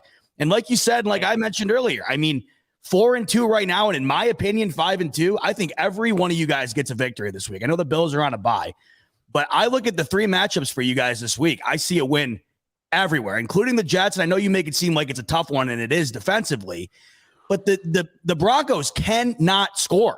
And if Breece Hall busts off one run, that might as well be the game. So, you look around, and to think the Jets could be 5-2 with the Bills on the bye, and you look at that, just picturing the column, right, where that's real is mind blowing to me. But you have every right to be stoked, man, because that's there's a lot of it going on there. Well, I love it. I need Richie and the Jets to take that flight to go all the way up until we bring that plane crashing down. No pun intended. You're gonna say that. Hey, you know what I'm saying? Like I need y'all to be confident. I haven't seen the Jets this far up in a long time. So I need you guys to get all the bravado out, talk your shit, and I want you to win. I want you as high as you can be up. Until I'm telling you, Richie, it's not going to be a happy landing in 2 weeks. Listen, we're on the road for 2 weeks. We're at Green Bay, now we're at Denver, and then we're back home, back-to-back home division games against the Patriots. You got 3 divisional games in a row, Richie. It goes Patriots, Bills, Patriots. I mean, that's a wild stretch right there. Yeah, it's Patriots, Bills by Patriots. So yeah. Let's go 2-1. I don't know, 1-2 in those. Hey, listen, the Jets haven't won a damn divisional game in 2 years before we beat the Dolphins. So it just feels good that we got that out of the way, because that was a curse, it felt like. And Z-Bot, I love what you said about this Jets team, because we're 4-2 right now, and this isn't the year to go all in and win the Super Bowl and make the playoffs and do everything. This is the year to develop a culture and develop an identity, because we're building a foundation for the future, which is why it feels really hard for this team to kind of disappoint me now at this point of the year, unless it just catastrophic, just crash and we win like 6 games or something, which doesn't seem likely. But based on what I'm seeing from this team and how young they are, it just gives me so much confidence for the future of this team, because they're only going to get better and better. So I appreciate that respect, man. So I want to get to your thoughts, Z-Bot, about the Bills, and they're on a bye. Obviously, they're on a bye week this week, but also give your thoughts about all 3 games of the AFC East. You said that you expect all 3 of us to win, so just elaborate on your thoughts on that. Well, to start with you right there, a lot of that reminds me, as far as the promise is concerned. I mean, obviously, when we first drafted Josh Allen, everybody wanted to have their narratives coming out of the draft be correct, that he was going to be a scrub project, wasn't going to pan out. And a lot of those opinions, you had a lot of ammo the first year in order to back that up. I loved what TD said earlier, because I've been preaching this to everybody who wants to use Josh Allen as the comparison of, well, our quarterback could become Josh Allen. Well, that's a unicorn, right? And what TD said was perfect. Even in his rookie year, no, things were terrible. Your best wide receiver at the time, Zay Jones, right? Calvin Benjamin. It was horrendous. No shot. But in that year, you still have Josh Allen with the iconic leap over the Minnesota Vikings linebacker, and they were 17-point underdogs in that game and won it. And you follow that up and you go to the playoffs and you lose to Houston. But it reminds me of where you're at right now. It kind of reminds me of that time when the Bills lost to Houston in the wild card. Obviously, at that point in time, the Bills just being in the playoffs was a massive victory for us Bills fans. It feels weird that was only a handful of years ago. But even then, we should have won that game. It felt like we were the better team. And of course, we dropped it at the end. But I'm like, what you said, I thought was a good point. It's that they can't really disappoint you. And that's a good place to be, because even when they inevitably do, right? Because you can't imagine the Jets winning the Super Bowl. Just like that year, even though in my mind, wow, the Bills make the playoffs, why not? Why couldn't they win the Super Bowl? I mean, let's be realistic here, right? Yeah. So the fact that you said that, I think, is a perfect point, because no matter what they do, you have stuff to look forward to. And that's more than a lot of teams right now in positions the Jets were not too far along from being in can say. So I think that the state of the Broncos right now is, I mean, could it be worse? Talk about a team coming into this year. The expectations were so sky high. You give Russell Wilson that contract. You have new owners, a new coach, and all of it has absolutely fizzled out. The only shining spot on that entire team right now is their defense. But what does it matter? And you got to think that defense is getting so frustrated at the fact that they're playing good ball week in and week out, and their offense can't live up to their end of the bargain. And that end of the bargain was supposed to be one of the best in the league. I look at the way the Jets are playing. Robert Saleh's got those guys absolutely fired up. That defense, speaking of Denver's defense, how much better is that defense than what the Jets are putting out on the field right now? And you look at the offense, and like I told you guys to start the show off, if you went into the season, right, and you said the Jets and the Broncos, that's going to be a game, or even in 2 weeks when you guys are talking about the Jets and the Patriots, I would never have said, man, I can't wait to watch that game. Realistically, I honestly am excited to watch that game. And like Lauren Shorty's coming in here and saying, Breece Hall for you guys. I wasn't nearly as upset as Rico was. Rico, it was and still is absolutely irate about that. And he continues to get more and more upset because Breece Hall continues to play better and better. So to answer your question, Lauren, I need to see more out of James Cook. They have yet to find a way to utilize him properly. Granted, Singletary is playing decent enough. We still don't have an adequate run game, or one that anybody really respects. But at the same time, they wowed me on Sunday more than I thought they were going to be capable of doing against KC, who had the number one rush defense going into that game. So to answer your question, Breece Hall, in my opinion, would I love to have him right now? Absolutely. But Rico, by far, way more upset. And then Master at Work for your Monday nighter there. I mean, that's a guaranteed W in my opinion. The Bears are just abysmal. I mean, that's a team. If you were kind of just blindfolded and had to think about teams right now, they'd be one of the most forgettable teams off the top of your head. At the end of the list is when you would get to that. Them and Carolina are the worst two teams exactly. in my opinion. They're unwatchable. There's nothing special about those teams. And look at, like you said earlier, and I liked how you said this, because it was the conversation between Dak Prescott and Cooper Rush, and the fact that conversation was even being had is still, to me, alarming. Whether or not you think Dak Prescott is this or that, there always seems to be a debate on that. But you said something in particular that stood out. You said, ride the hot hand. Why wouldn't you? And you have people coming at you, the Mac Jones fans or whatever. I don't understand that either. If you're getting wins with one guy or the other, I mean, who cares if you're out there playing quarterback? What does it matter? So in my opinion, those two teams don't stack up at all. The Bears, they don't match up with anybody. And I think the way the Patriots are playing, that's a W. And then for TD, I think how about the highs and lows for Pittsburgh, right? You get absolutely destroyed by Buffalo, just run out of the building. Nobody thinks you're going to go to Tampa Bay and beat Tom Brady. You find a way to will that game out, and they needed that. I mean, there was a lot of turmoil in Pittsburgh. There still is. But how sustainable is that? Are you going to follow that up with another win against a playoff team in the Miami Dolphins? I just don't see it. Tua's back. That offense is too good. And let's face it, Tom Brady and the Bucs, they are not their offense is just not existent right now. It's just not very good. I look at the Miami Dolphins, they're able to move the ball like we talked about earlier. Tyreek and Jalen Waddle, they're getting you down the field. I just don't see how Pittsburgh's going to be able to put up enough points to win that game. What did they score in the Patriots game or the Bucs game? 18 was it, or 20? Just enough to win. So I don't think that's going to get it done against Miami. So I see 3 W's right there. And then here's the Bills, right? Bye week.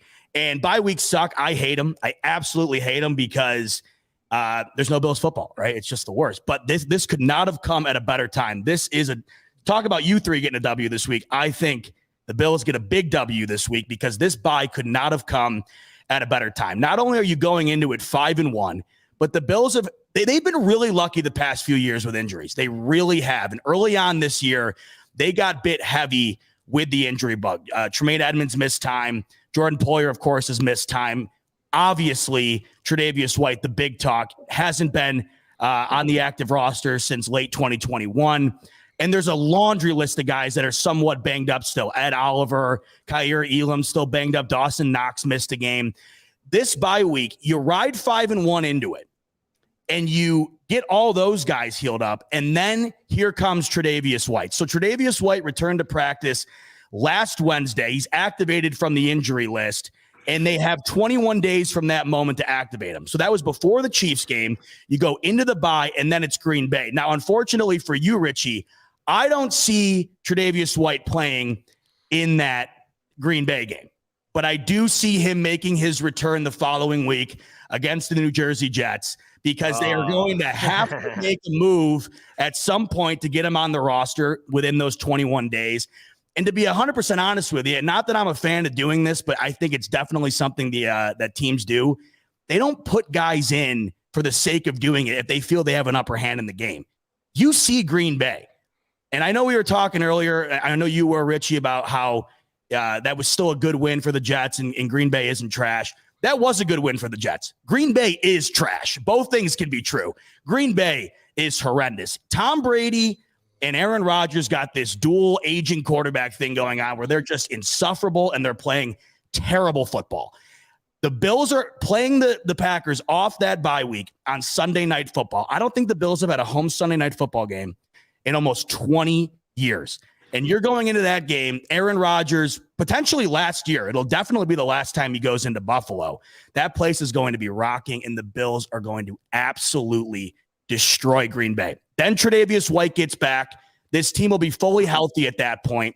You got the Jets, Vikings, Browns, Lions, the Pats twice, the Dolphins again, Bears, and Bengals. And, we talked about it a lot throughout the show here, but you look at that schedule and you look at the way the Bills have been playing, and you really would have a tough time telling me 2 losses max just looking at that schedule. So the Bills are in really good shape right now. Dolphins are 1. I was just going to say, this week, you guys got the opportunity with the Bills on the bye to get a must win, to continue to move up, and we'll see how things pan out when they get into their divisional games later on, because for some reason, the schedule this year, boys, a lot of these divisional games are stacked towards the end. Usually they're in the beginning, but here we are. So it'll be interesting, but much needed bye week for the Bills, and I'm looking forward to that Green Bay game. Zbot, do you do any radio stuff? Are you on the radio? I am not. That's the ultimate goal, but getting a job in that is I can listen to you talk all day, bro. I'll talk to the chat, bro. Like we got a good one here in Zbot, man. We apologize for last week, but we had to make that up, and I knew Zbot was going to bring the heat, bro. I can listen to this dude all day talk football. He has that radio fucking voice, man. Yeah, we appreciate and he brings man. that energy. I do got a question for TD before we start bringing on Patreon members. Do you think that Tua and Flores shake hands before or after the game? I'd love to know. I'd love to see that. Yeah, I think they see each other, they embrace each other, and move on. I think they will. I don't think those two guys will make it a bigger deal. At least I hope so. I just hope if they see each other, hey, what's up, kid? They dap it up, half hug, and move on. Hey, we'll see. Or Tua might hit him with the whole middle of the field Deion Sanders thing.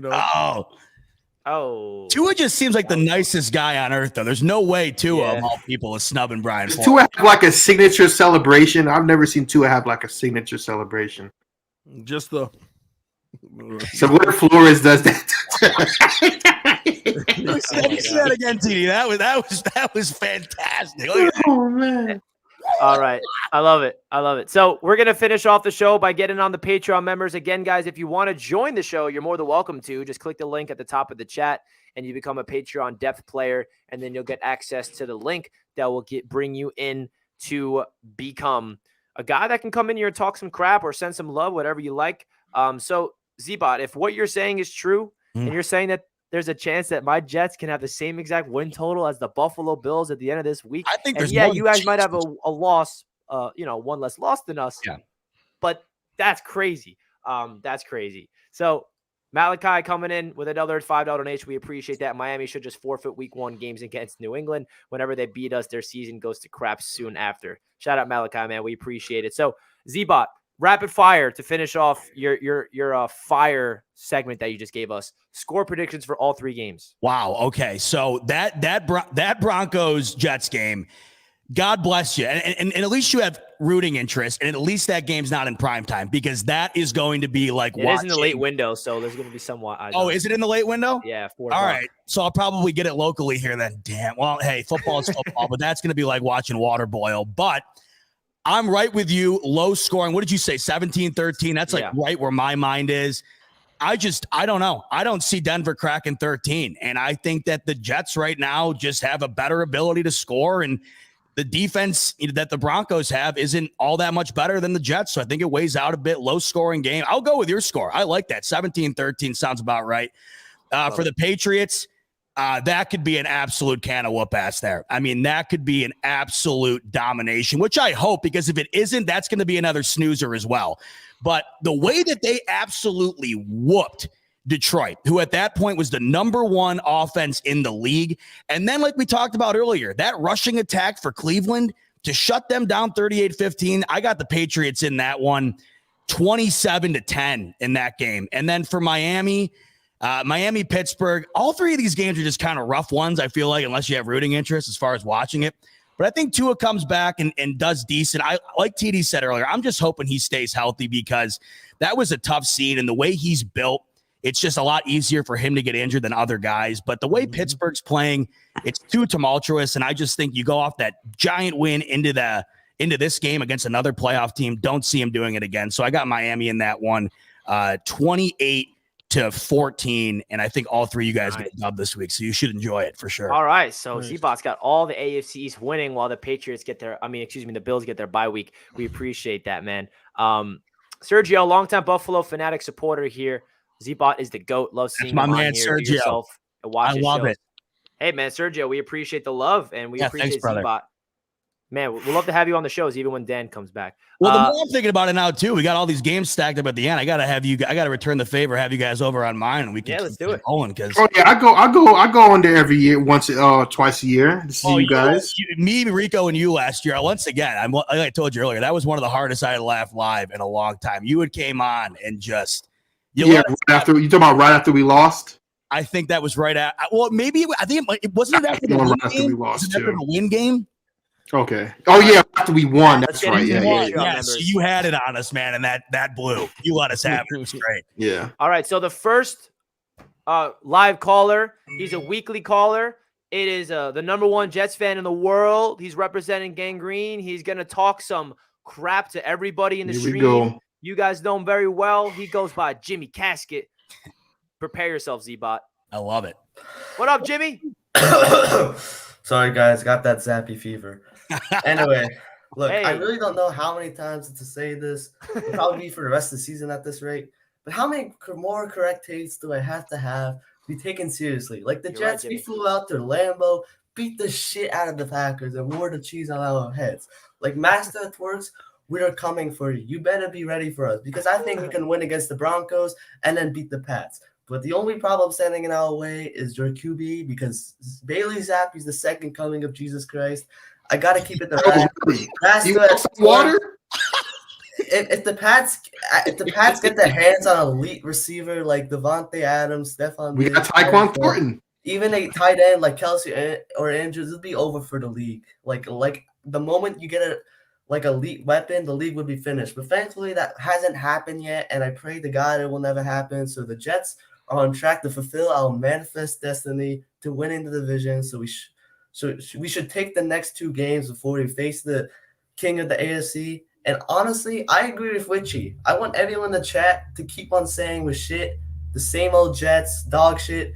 Like, I'm calling all Dolphins fans, Bills fans, Pats fans in the chat, say that we're dog shit, because every time you say it, we always win. So everyone, just keep on saying we're trash and shit. I love it.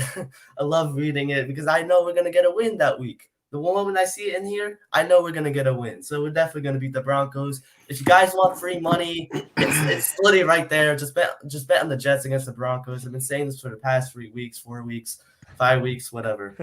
Would you say it was, Richie, 1 point there? Jets +1 in that, or +1 or -1? +1. +1.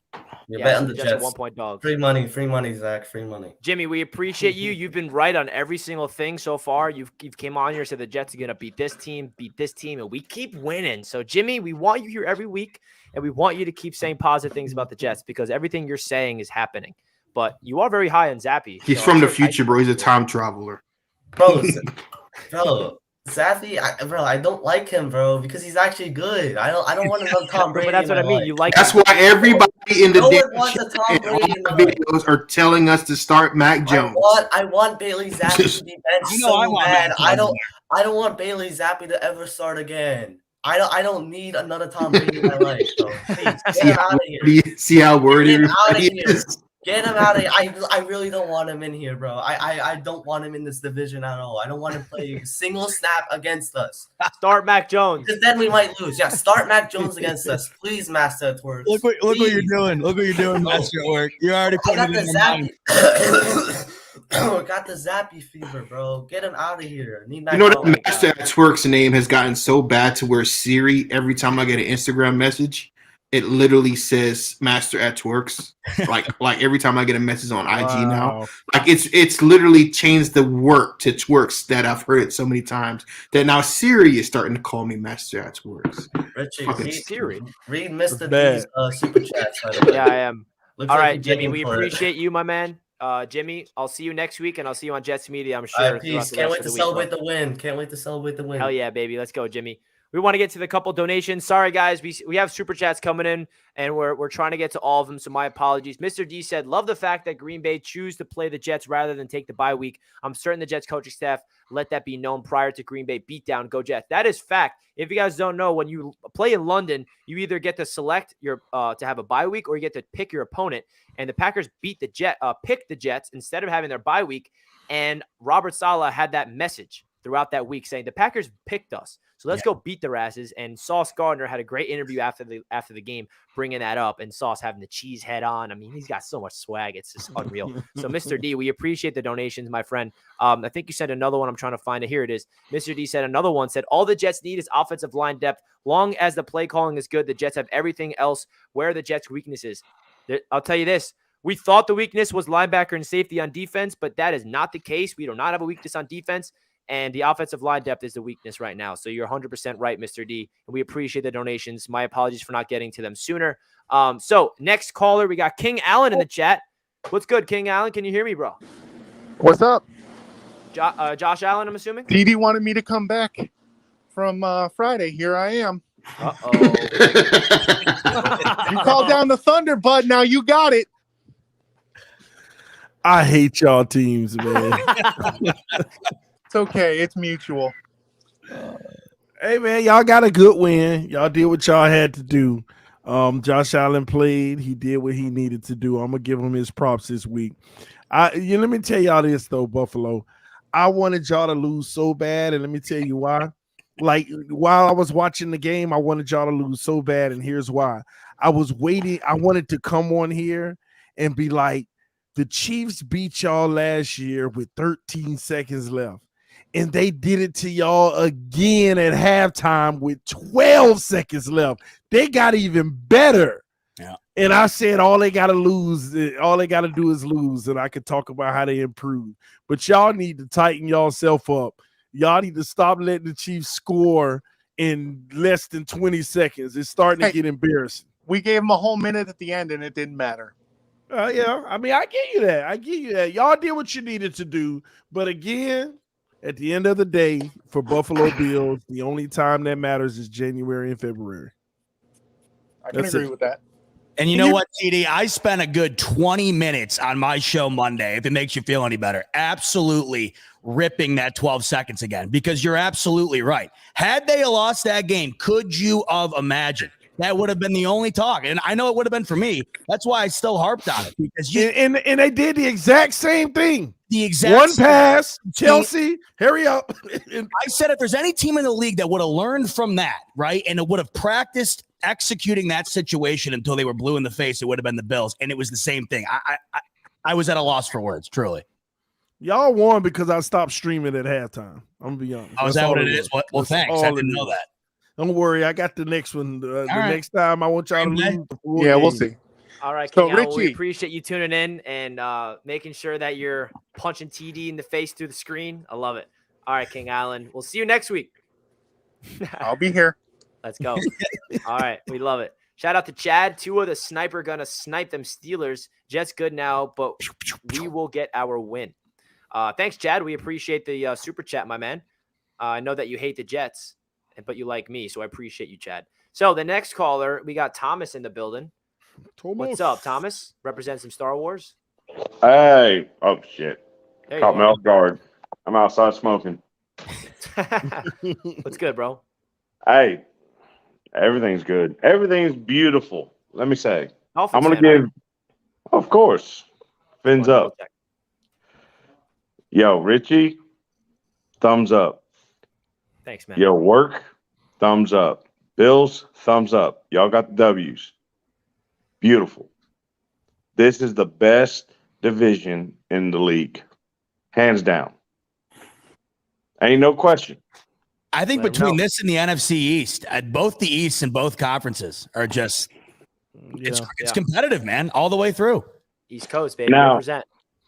I will say, Master, if you got another Tom Brady on your hands, I hate you. I Oh, hate you. God, Do who not. are you telling? Do not have another Tom Brady in your hands. He talks just like a young Tom Brady. I don't want to Oh god. that same mistake with Mac Jones, but now I realize why Mac Jones is not Tom Brady. He was drafted high. I should have known better. Yeah, but for real, I'm going to give you all your flowers, congratulate you on your wins, but Tua's coming back. He's coming back. Now, me, TD, probably have the same thought. Is he changed? But where has he changed? Is he going to be scared or is he going to improve?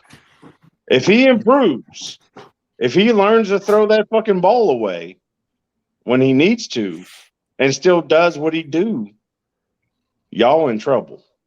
Because right now, I'm going to tell you this. There's only 3 possible losses from now on. If Tua shows up, we only got 3. The rest And of the that's again- season? Yes. Oh, hell no. And I'm on, no. Hold on. Let's hear it. I'm gonna give flowers. The only 3 losses we can get is from the Jets, the Patriots, and the Bills.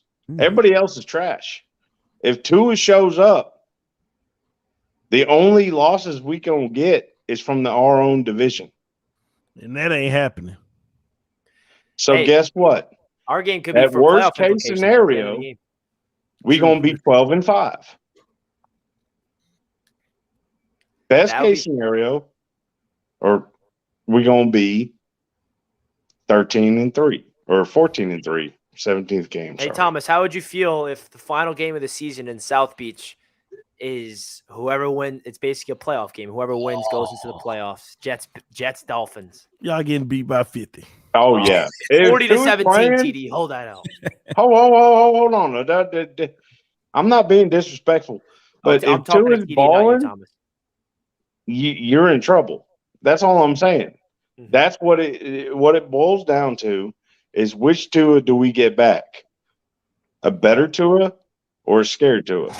If we get a scared Tua, we might be in trouble. But if we get a better Tua, everybody's in trouble. I mean, Because you can't lie. Tua's been playing great ball before he got hurt. So exactly. And that's lucky. The Tua- situation you're in right now. One great half. Let's not overreact here. He had one great half. Oh, Against he had one great half. Oh, Against hold the on. team, by the way, who the Ravens, they've blown. How many games have the Ravens blown this the fourth quarters? Bro, now I'm looking back at that game, I'm just like, that's not really that impressive because the Raiders have been doing this fourth quarter collapse by 10 points every single game now. So that But wait up, Master, wait up. Hold on a second, Master.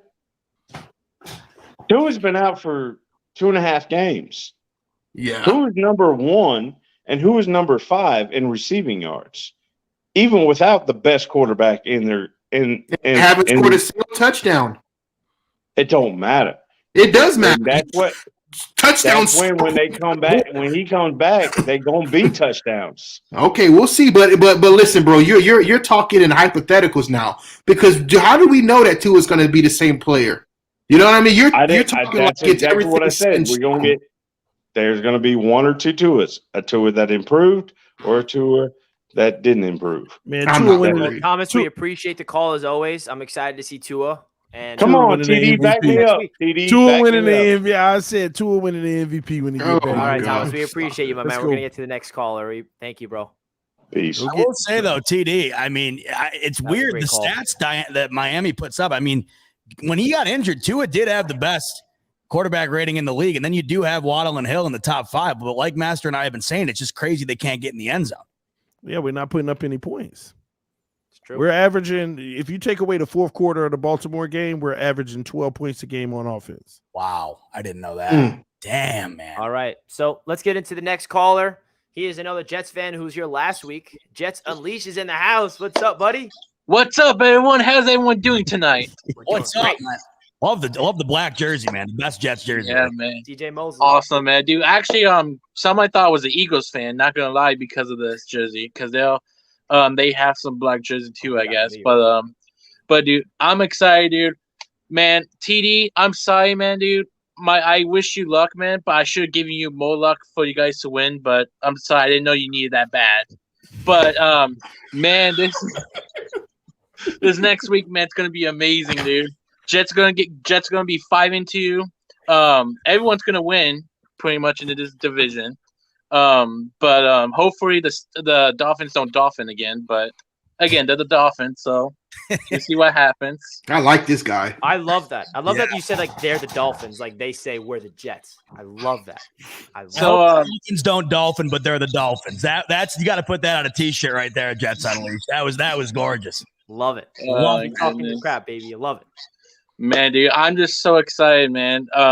Hey, Master, look, man, after we go 5-2, we be waiting for you, man. This isn't a new era until we beat you. So we're suffering that game, and we're getting ready to play you, and we're getting ready to win that game. So, Master, get ready. Okay. I don't care who's your QB. It could be your Zappe Fever, dude. Reed and Sauce is going to destroy him.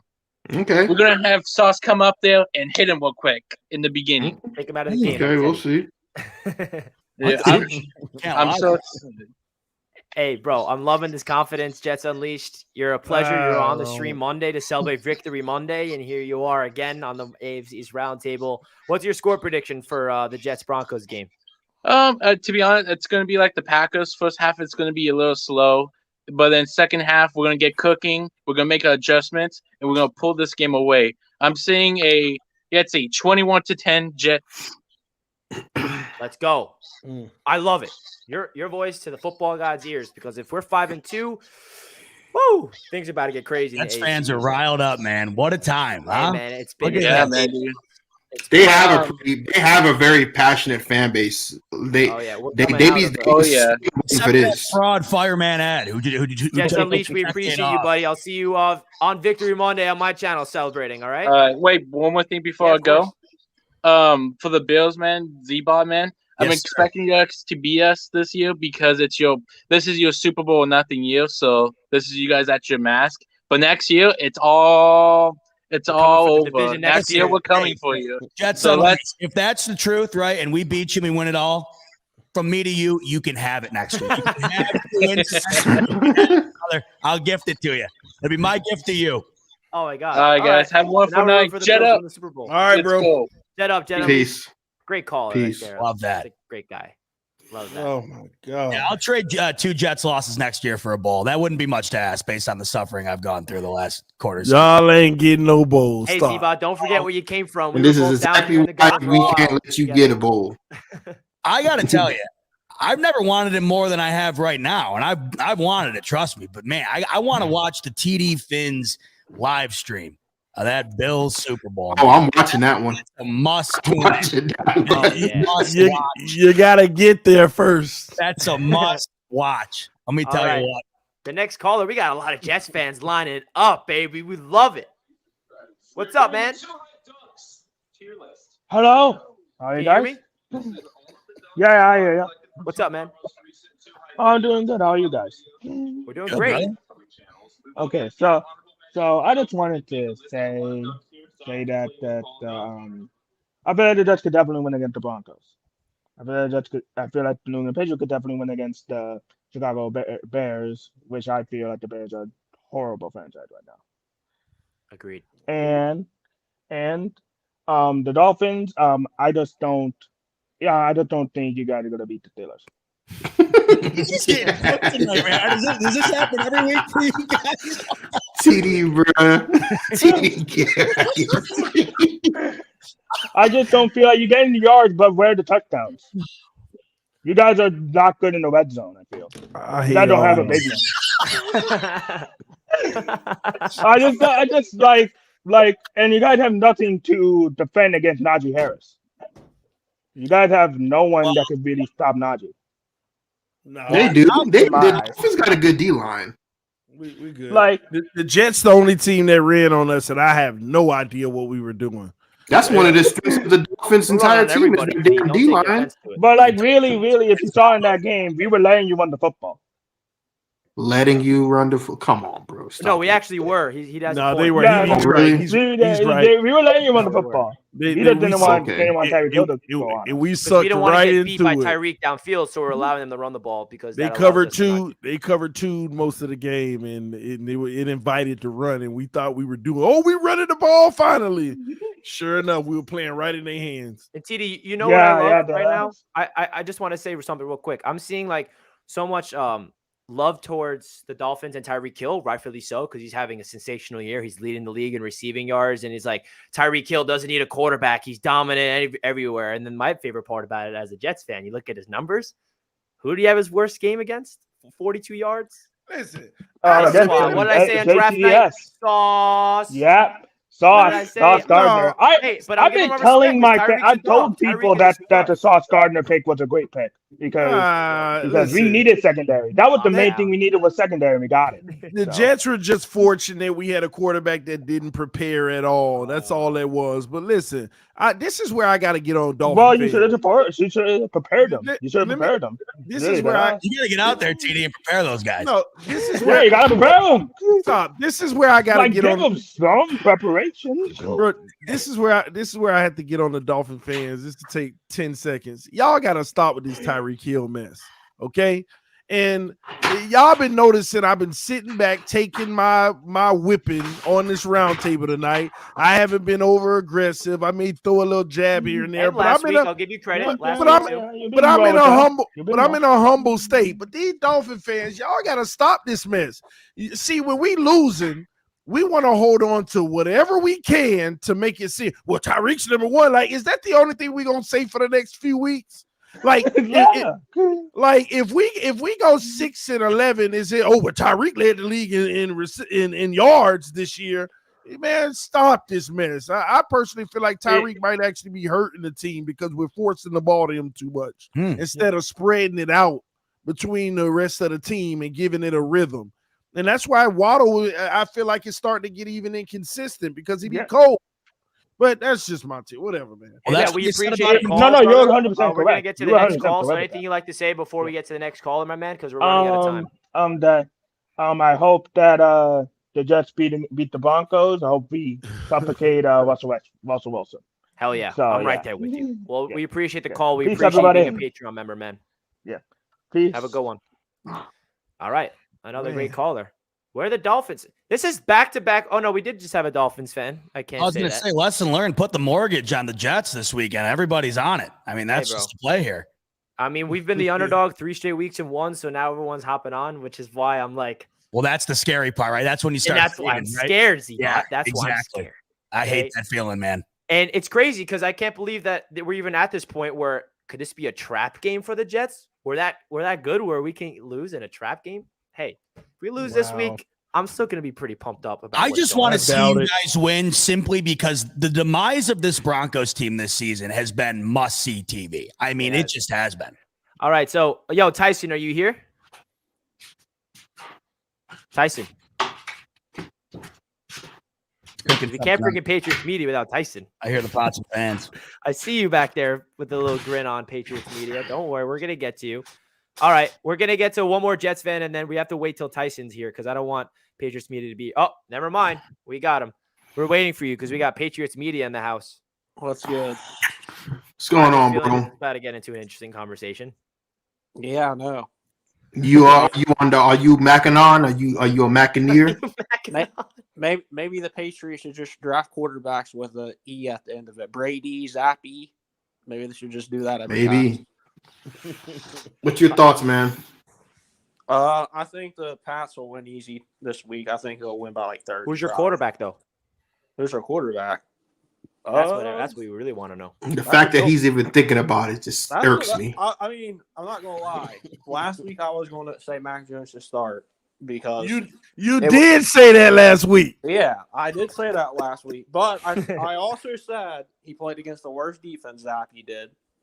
So I told him I'd give him another game. Well, last week he impressed me. Zappe was spreading the ball around, and this is a knock on Mac Jones.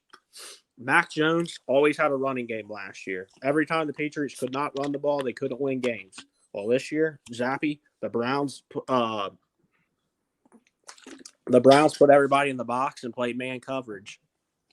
And the Patriots, Bailey Zappe had 300 yards passing on Sunday. Yeah, I mean, I think it's an easy dub for you guys Monday. If it's not a dub, that's a big problem, right? I see the Jets. Actually, it's funny. I have the same score on the Jets and Broncos. 17-13? Yep, I have the same score. Oh, hell, we're scoring more than that. Hell no. No, I said They've been putting up points. No, that's the Jets game he's saying. Yeah. I think I got us winning 31-6 against the Bears. Yeah, that makes sense. Dang, I didn't even know that Zappe had 4 receivers with over 60 yards. Yeah, and it was evenly distributed. That's crazy. He spreads the ball around. Hey, and that ball, I'm going to tell you right now, that was a hell of a catch by Devontae Parker, but Mac Jones does not make that throw. Mac Jones does not make that throw. And that throw to Tyquan Thornton in the back of the end zone too, bro. I don't think Mac Jones makes that throw either.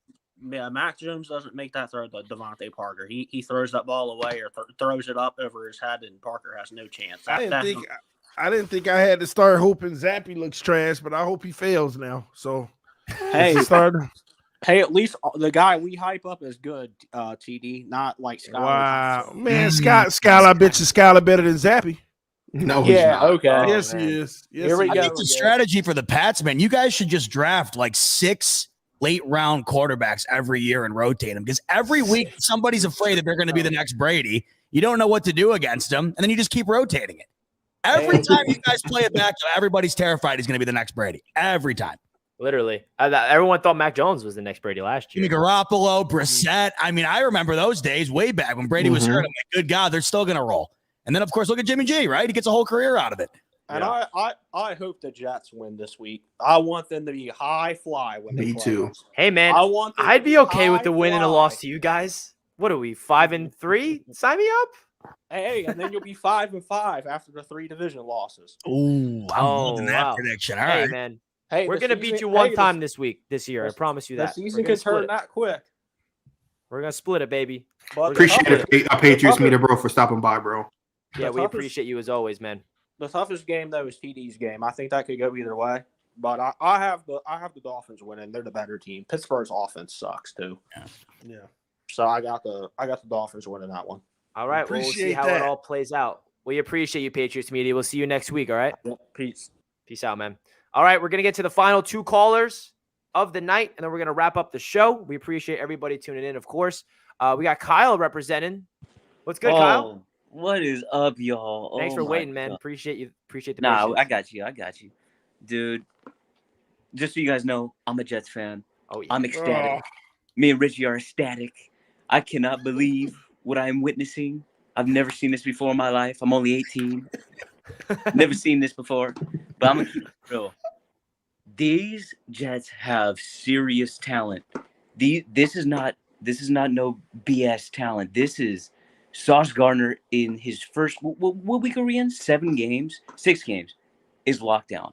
Tyreek Hill. I know TD's over there looking at the wall, but Tyreek Hill did nothing. Absolutely nothing. And then we had Jamar Chase do a whopping nothing. And then we had Alan Lazard do a whopping nothing. Like, he's locked down. Breece Hall. What is this guy? This guy's out of his mind.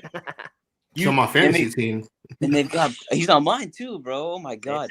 And he's talented. Then you got Garrett Wilson. Been quiet. Elijah Moore. Been quiet. Zach Wilson. Been quiet. This offense fires on all cylinders. I'm not gonna be like Thomas. I'm not gonna have ifs.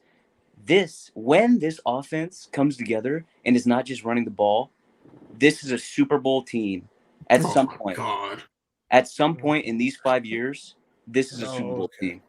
Oh, 5 years? Okay. Well, I'll give you that. Nah, I'm just messing with you. But the talent is there, bro. No, it really is. You know how you build a Super Bowl team? It's by the last 2 drafts that we had. And if you think that if you don't know what we're talking about and you're just going to just blindly say that the Jets are trash and we did not have 2 past draft classes, like, go back and evaluate yourself and look at it. Nobody's saying that, Richie. I don't see nobody saying that. No, I know. Not you guys. I'm not talking to you guys. I'm just talking about the things that I'm reading. The main point is that the last couple of things I want to say.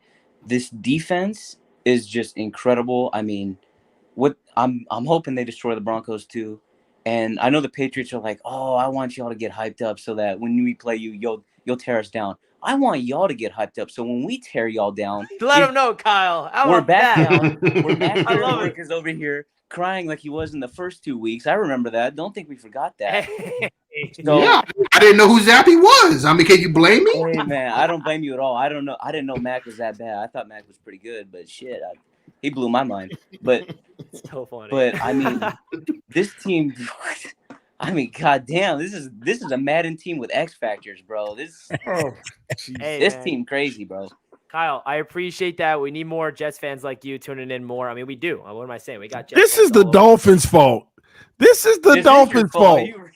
How in the heck we allow the freaking Jets to think they got hope? Lord. Hey, you could blame the Dolphins fans, to be honest, TD, because all that the stuff leading up to our game that I heard from your fan base. I mean, you saw the receipts video. That's what it is. That's what it is completely. It is. And then they're gonna sit there still in the chat and just say, "Oh, Jets trash." Still, you guys see the receipts that I pulled on TD? They're delusional. Yeah. I mean, marathon, not a sprint. I saw the representation: Jets 33% and Dolphins 33%. The tide is starting to switch because the Jets did not have. And I'm telling you, bro, if the tide keeps doing this, we're gonna have more Jets fans on this damn channel than Dolphins fans. I'm ready for it. Well, Kyle, we appreciate the call, man. Let's go Jets, and hopefully we see you again next week after we get a dub. All right, good stuff, Richie. Of course, man. Appreciate you, Kyle.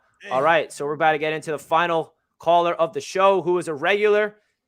Z-Bot, you finally get someone representing your squad. Oh, let's go. Let's talk. Let's go, baby. What's up, Z-Bot? Look at that setup, baby. I'm loving that. Let's go. Look at that. Where'd you get that man cave thing in the back? That's sweet. So my wife got me that for Father's Day. She got on Bill's Mafia Babes, and they sent a whole box of shit. Man, I like that. That's awesome. Yes, it's wonderful. We've talked before, Z-Bot. Izzy built in Buffalo, been around. Of course. Yeah. Believe me, I don't even know what I had for breakfast this morning. Talk to me though, baby. What do we got right? How are we feeling right now going into the bye off that KC? I mean, where are you at right now? I mean, off the KC game, that game was wonderful. It is a blessing, to go in there and get that W the way we did, to win another close game. The thing was we couldn't win close games. Last year in the playoffs, we lost to them by overtime. We beat the Ravens close. We beat the Chiefs close. It's like 2 of the better teams in the AFC, supposedly, with the Ravens. I'm not sure I buy them, but with the Chiefs, they're one of the better teams in the AFC for sure. We beat them close. I think that the Bills are emerging, especially now that we're getting healthy. We can trade White back next week. Yep. This week's our bye week. We really need it because of the injuries that we've had. That guys are playing hurt. Poyer couldn't fly because of his lung. What a story that was, man. I mean, no one had any idea the extent of that injury. Yeah, and you never would know. Or a van, some of his family could drive to KC. So that's amazing the dedication that he showed, but also, you know, the fact that he was cleared to play but not to fly is one of those weird things that you deal with sometimes as a player. But you know, going in at 5-1, looking at the AFC East, I've been saying for a few years that the Jets would be the team that's going to be that rival with us within the division. The Dolphins were going to be the short-term guys, but the Jets would be their long-term with the way that they were drafting. And, you know, I thought Quinnen Williams was a good draft pick. Richie. Then we dealt with, you know, we got Ed Oliver that year, and everybody was like, you know, Ed versus Quinnen. And I think that's less of a factor when it comes to, because they don't play each other, really. Right. They're both defense. So it's just they're going to be compared as defensive tackles. Oliver's a So great when they player. got Elijah Tucker, that was one guy I paid attention to very heavily because I wanted him to slide to the Bills, but we didn't get him. You know, he went way earlier than we went. I'm waiting to see until I declare who I think short-term, long-term, whatever. I'm waiting to see the quarterback that can emerge into something that I think that you can look at and say, okay, in X amount of years from now or in X amount of time, I could see that being a solid matchup against Josh Allen. Right now, I just think that that's what holds all three of these teams back currently. Yeah, I think that the Jets still got to prove. Yeah, I think the Finns with Tua is going to be looking for a quarterback sooner than later. I think that the Jets, Zach Wilson's up in the air. He's been hurt too much to really tell. Yeah. But their offensive line's been playing better, so maybe he'll find the protection to be able to progress. Bailey Zappe is probably going to take Mac Jones' spot because Mac sucks. It is what it is. This year he's shown it. I'm not saying last year he had a decent year, but this year, I'm good going into the bye week. You know, 5-1 with the crazy string of games we had. We had, you know, supposedly one of the toughest strings, and we had the Titans, who were top of their division. Yep. We had the Dolphins. You know, they won. They won their game against us. We played. Week 1 was the Rams, the current Super Bowl champions. We played the Ravens. They're, you know, tied for top of the division. We played just now the Chiefs, who were, you know, the cream of the crop when it comes to the AFC. And now it's us and them. So the Jets winning this week would make the games between us and them much more interesting. That's what I look forward to. I know, you're right. Yeah, that game's really going to say something about the Jets. It's crazy because all the New York, New Jersey teams are really kind of coming along. Like, they all have winning records. The Giants, the Jets, the Bills, like all the teams that are New York, that they're really coming along, and it's crazy. Like the Giants especially, because the Jets have talent. They got talent. Mm-hmm. Yep. The Giants, they got Saquon Barkley and a decent defense, and they're 5-1. That's crazy. They're winning on the will of Brian Dable and the legs of Saquon Barkley right now. It's honestly incredible they're pulling these games out. And the weird thing is, like, the Bills' offense looks better without Dable, in my opinion. But he's over there being a better head coach to me than he was an offensive coordinator, which is weird, but also not that weird. You know, maybe you're better suited for a certain role than you are for, you know, the one you previously had. Well, I mean, it's interesting with him. I think the whole thing comes down to the quarterback position. I mean, obviously, and that's what bugged me about, you know, everybody talking about him in particular being the reason Josh Allen became what he did. And I'm like, I always said Josh Allen is the reason Josh Allen became Josh Allen, right? Yeah. But with Dable, to be able to do what you're doing now with that roster is impressive. I'm interested to see if and when the Giants can get a top 50% quarterback out of the 32 starters. If they can get a top 16 quarterback and a receiver, that's interesting. They have, you're right, exactly that too. There's nobody to throw the ball to. Galladay's non-existent. He's supposed to be the guy you got from the Lions who was putting up 1,200 yards a year. He's doing jack shit. He's sitting on the bench now. Like, what is Galladay about? Like, he's about to be not on the team anymore, and he's gonna look like trash because this team is 5-1 without you. Yeah. So imagine if they had somebody. If the season ends today, Brian Dable's probably, you know, he's got to be coach of the year at this point, I'd think, right now. Imagine if they were able to steal away like a Chris Godwin from the Buccaneers or something like that. Like, that would be nuts. And so imagine we can't pay Gabe Davis in 2 years. And he goes to the Giants. Listen, that's something I had this conversation the other day because a lot of the, you know, Christian McCaffrey talks coming around. And that's one thing I don't want to think about. Losing Gabe Davis would be the absolute last thing, you know, that I would want to even entertain. You know what I mean? I agree. Hey, sorry to cut you guys off, but we have one last caller who's also a Bills fan, so I'm going to add him to the stream. Oh, how about that? Thank you, Tony, for the $10 donation, by the way. Hello, I'm on it. Hey guys. Troy, what's up, baby? Go Bills. Hey, that's it. I'm getting nauseous. Too much Buffalo. Me on too. the- I'm getting kind of sick too. Too much green TD. Get your Buffalo Hey, talking now. It's a TD, bye week, you guys. Yeah. You know, the end of the TD, I stream. want you to know I'm really praying for Tua to be healthy. As a Bills fan, I want him to be there and when we play you next time, so there's no excuses. Listen, there's not going to be any excuses. Y'all the ones that made them last time. Have been 3 weeks in a row now. 3 weeks in a row now. Hey, By the way, Jets, sorry for seeing me great going crazy game. right now. The Knicks are in overtime, and I'm just out of my mind. I know. Great game. Jets winning Yankees and New losing. England. Tyson, both you guys had a good game, and I hope you guys keep winning so that it keeps the division competitive. But division games are always hard no matter what the record is. It's been like that as long as I've been a Bills fan. Even if the team has no wins, they always play division games tough. Except when the Patriots were dominating the Bills and Jets for 20 years. I'll give you, but in the 90s, there was more competitive I gotta give him because that. Miami had Marino, we had Kelly. So, it was always more competitive that way. And even people would say, oh, you got to use a game with the Jets. And I'd say, no, they always play us tough. Yo, Troy, Jets are going to be good. Did you get a chance to tell TD yet that the only reason the Bills lost to the Dolphins was because of the heat? Did you get a chance to tell him that yet? I've told him already his season was over. I don't need to pick on him anymore. I'm just wondering. And it was, we won in every aspect of that game, but the crucial few moments, and you know what? Miami earned it. They got it. I'm not going to stomp on it. Keep it. It's your win. You deserved it. I'm more worried about the Jets coming up, playing there with the turf and injuries, but hopefully everybody just stays healthy on all our teams and we keep it respectful for sure. All set. Well, Troy, I appreciate the respect. Overall, AFC and NFC look good. Yeah, it's going to be tough, and I think the Jets got a chance to win this one for sure. I think it's going to be pretty dominant too, almost like a 30-15 win. Oh my gosh! I don't think Denver seasons they're just done. They're done. And I want to see New England win too to keep it even more competitive. I don't know, Tyson. I think it'll be closer with your game, but we'll see. Well, Troy, we appreciate the call and the Jets love from the Bills fans. I'm just not used to this, and thank you. And I hope that whatever you guys are saying comes true because I'm still doesn't feel like this is happening, to be honest. Oh, it's real. Enjoy it, buddy. Enjoy it. This is the division that everybody's going to be afraid of, the East. Hey, man. Thank you. Well, both of you guys, both of you fellas, thanks for calling in. We appreciate you guys. Bills, I thought it'd be boys. a good opportunity to get both of you guys at the same time.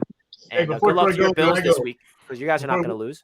Before we go, I gotta go the opposite on that. I think that the Patriots can destroy the Broncos worse than the Jets will beat the freaking the Bears. The Bears. The Jets playing the Broncos. I think that the Bears get their butts whooped by the Patriots worse than the. Yeah, I agree. I think both teams win, but I think that the Patriots will be way better. You got a one-dimensional team in Bill Belichick. They're running his defense. I think it's gonna be closer. Yeah, I agree. Well, we appreciate you fellows, and we see you guys next week on the AFC East Roundtable. Thank you guys again. Go Bills. TM, I got to send you my address so you can send me that man cave flag. That thing is sweet, man. I love that. Is sweet. Richie, don't ever have more than 2 Buffalo Bills people on the screen at once. Well, listen, that was the trifecta down there, TD. Nauseation. Oh man, you're right.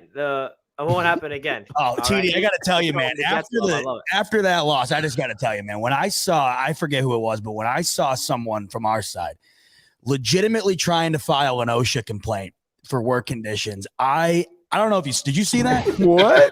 Oh, this is the first you're hearing of this.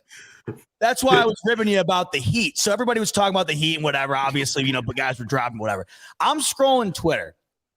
And I don't know who it was, but there was obviously a Bills fan, and they were trying to gain support for filing an OSHA complaint against the Miami Dolphins for unsafe work conditions. Get the fuck out of here.